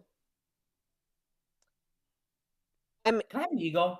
I get can I what have you're an ego saying. for like 10 minutes today, please? Can I just have an ego? No, Daniel. and This be is a thing? therapy. You ready for Go this? ahead, have No, an no, no, ego. no, no, Go- no, no. You ready for this? This is therapy. Tell me why you hate Brock Purdy. Tell me why. What is it about him that you don't like? Huh? Yeah, I get it though, and also you are pretty like justified because something about Brock Purdy is like he clearly has talent, and he's shown that in the league. But one thing I fucking hate about this guy is that he tries to do some shit like, Joe, just be regs, bro. Like, just fucking throw the ball over the middle. Don't fucking scramble out to the There's left, nothing. scramble to the right. Listen. Fucking try to throw 30-yard bomb. You don't need to do that shit. Don't do that. Listen, there's nothing wrong with saying, hey, the guy's a Sam Darnold. The guy's a Justin Herbert. The guy's a Jordan Love. He's a little But bit don't better tell me than he's a Sam Josh Darnold. Allen or Pat Mahomes, because he's not. Brock Purdy better than Sam Hey, Darnold no right one now? said he was those people. I don't think so. I disagree. Maybe not right now, but overall, I think he is better. Maybe not right now. Obviously, he's been injured and he has been playing well, but Ooh. Who would you you really think Sam Darnold is Who better would than you Brock rather Purdy? have right now? Brock Purdy or Sam Darnold right now? And it's not even close. Sam It's Darnold. Sam Darnold. Obviously, I would say It's Samothy Darnold. say Sam Darnold because he doesn't have toe turf. He's not injured. He didn't fucking just come off the bench. Of course, I'm picking Sam. Okay, in their careers. I'm saying overall, I think of Brock Purdy. In their careers, even in Sam their Darnold. career, what did you think? What did Sam Darnold do to make you say that?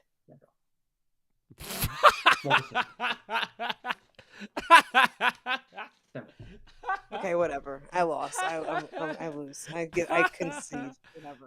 All right, Jordan Love or Brock Purdy.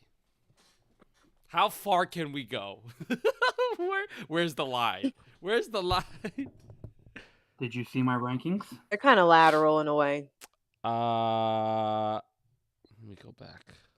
What is my rankings? I gotta check it. Where would I have Brock Purdy right now? Nah, he would probably be like upper 20s. If we're going by this season or overall? Yeah, overall. Let's go overall.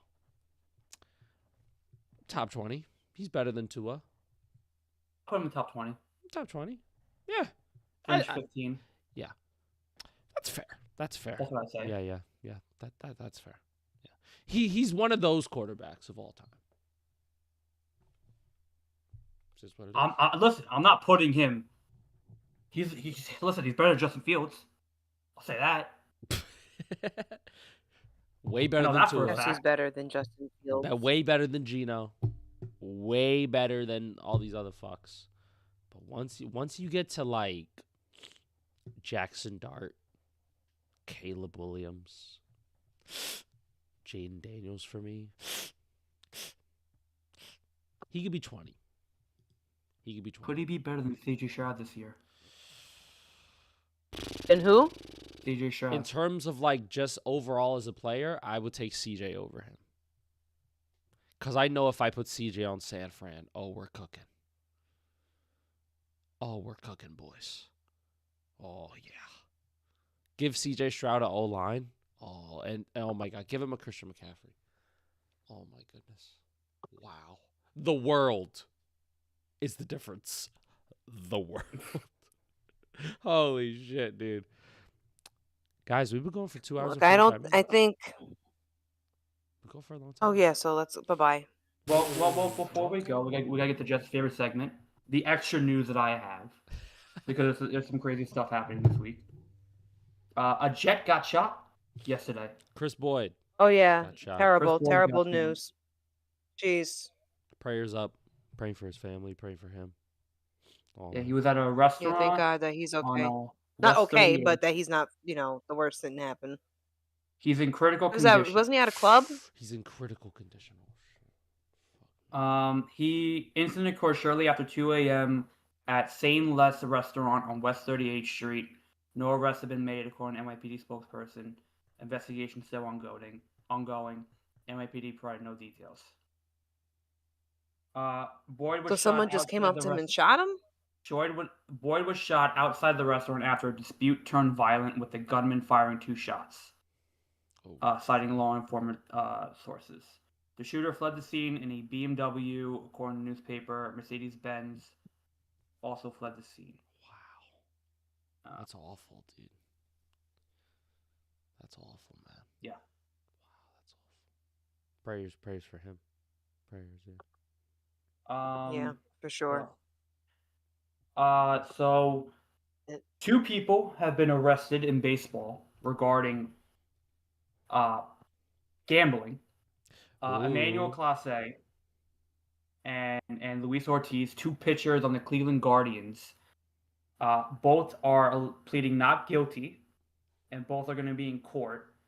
And their thing is that they're looking at pitch velocity thrown in first pitch, saying that they were throwing a first pitch ball almost on some occasions, and that would lead to a spike in bets. So that's 2 people already charged on. They took bribes from gamblers, is the indictment. So they've been arrested. We have our first MLB move of the offseason. Josh Naylor signed a 5-year, $150 million contract with Seattle. So MLB offseason starting. Good. Judge and Ohtani won the MVP. Shout out Judge and Ohtani. And then I have one fun, interesting story that I want to share. It's in the New York market. It's a hockey story. Toss me. This is one of the craziest stories I've ever seen reported on, and one of the funniest. Not funny for the player involved. Hope he's doing better, but this is pretty crazy. So, Jack Hughes is one of the best players on New Jersey Devils. He's probably their best player. On Friday. Was it Monday or Friday? I don't remember. It was one of the days. I think it was Wednesday. Wednesday, the team, the New Jersey Devils team, went out to dinner in Chicago. They had a team dinner. The Devils are one of the best teams in the league right now, so they're flying high. Jack Hughes sliced his hand cutting a steak, and he's going to be out 6 to 8 weeks. My favorite part of this story is their team dinner. The reason they went out as a team is because they were celebrating Frank the Tank's birthday. Frank the Tank is a big New Jersey Devil fan, and at the dinner, their best player got injured during his birthday dinner, cutting a steak. So he's out 6 to 8 weeks with a finger laceration. He cut himself so bad, he cut the ligaments on his finger, cutting a steak because his hand slipped at Frank the Tank's birthday dinner. They surprised Frank, and it was a big celebration, and they whisked Jack Hughes away because he sliced his hand. It happens to the best of us. Sometimes life writes itself. I mean, that's a freak accident. What can you do? That could have happened to him at home, getting a steak. Fuck, that's a freak accident. That's no one's fault. It's just funny It because does suck. Frank is gonna blame himself that his team's gonna spiral now because of him. Oh, and Nico Harris got fired. Yes. The guy who traded Luka and did absolutely nothing of note got fired by the Yes. And didn't I say eventually that would happen, that they would fire him for this eventually? Yes. Yes, you did. Yes. I love it when bad people get fired.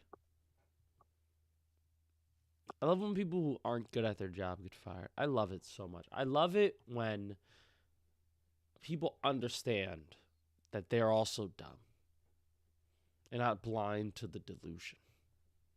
So I appreciate this from the Mavs. I appreciate that. Yes. Yes.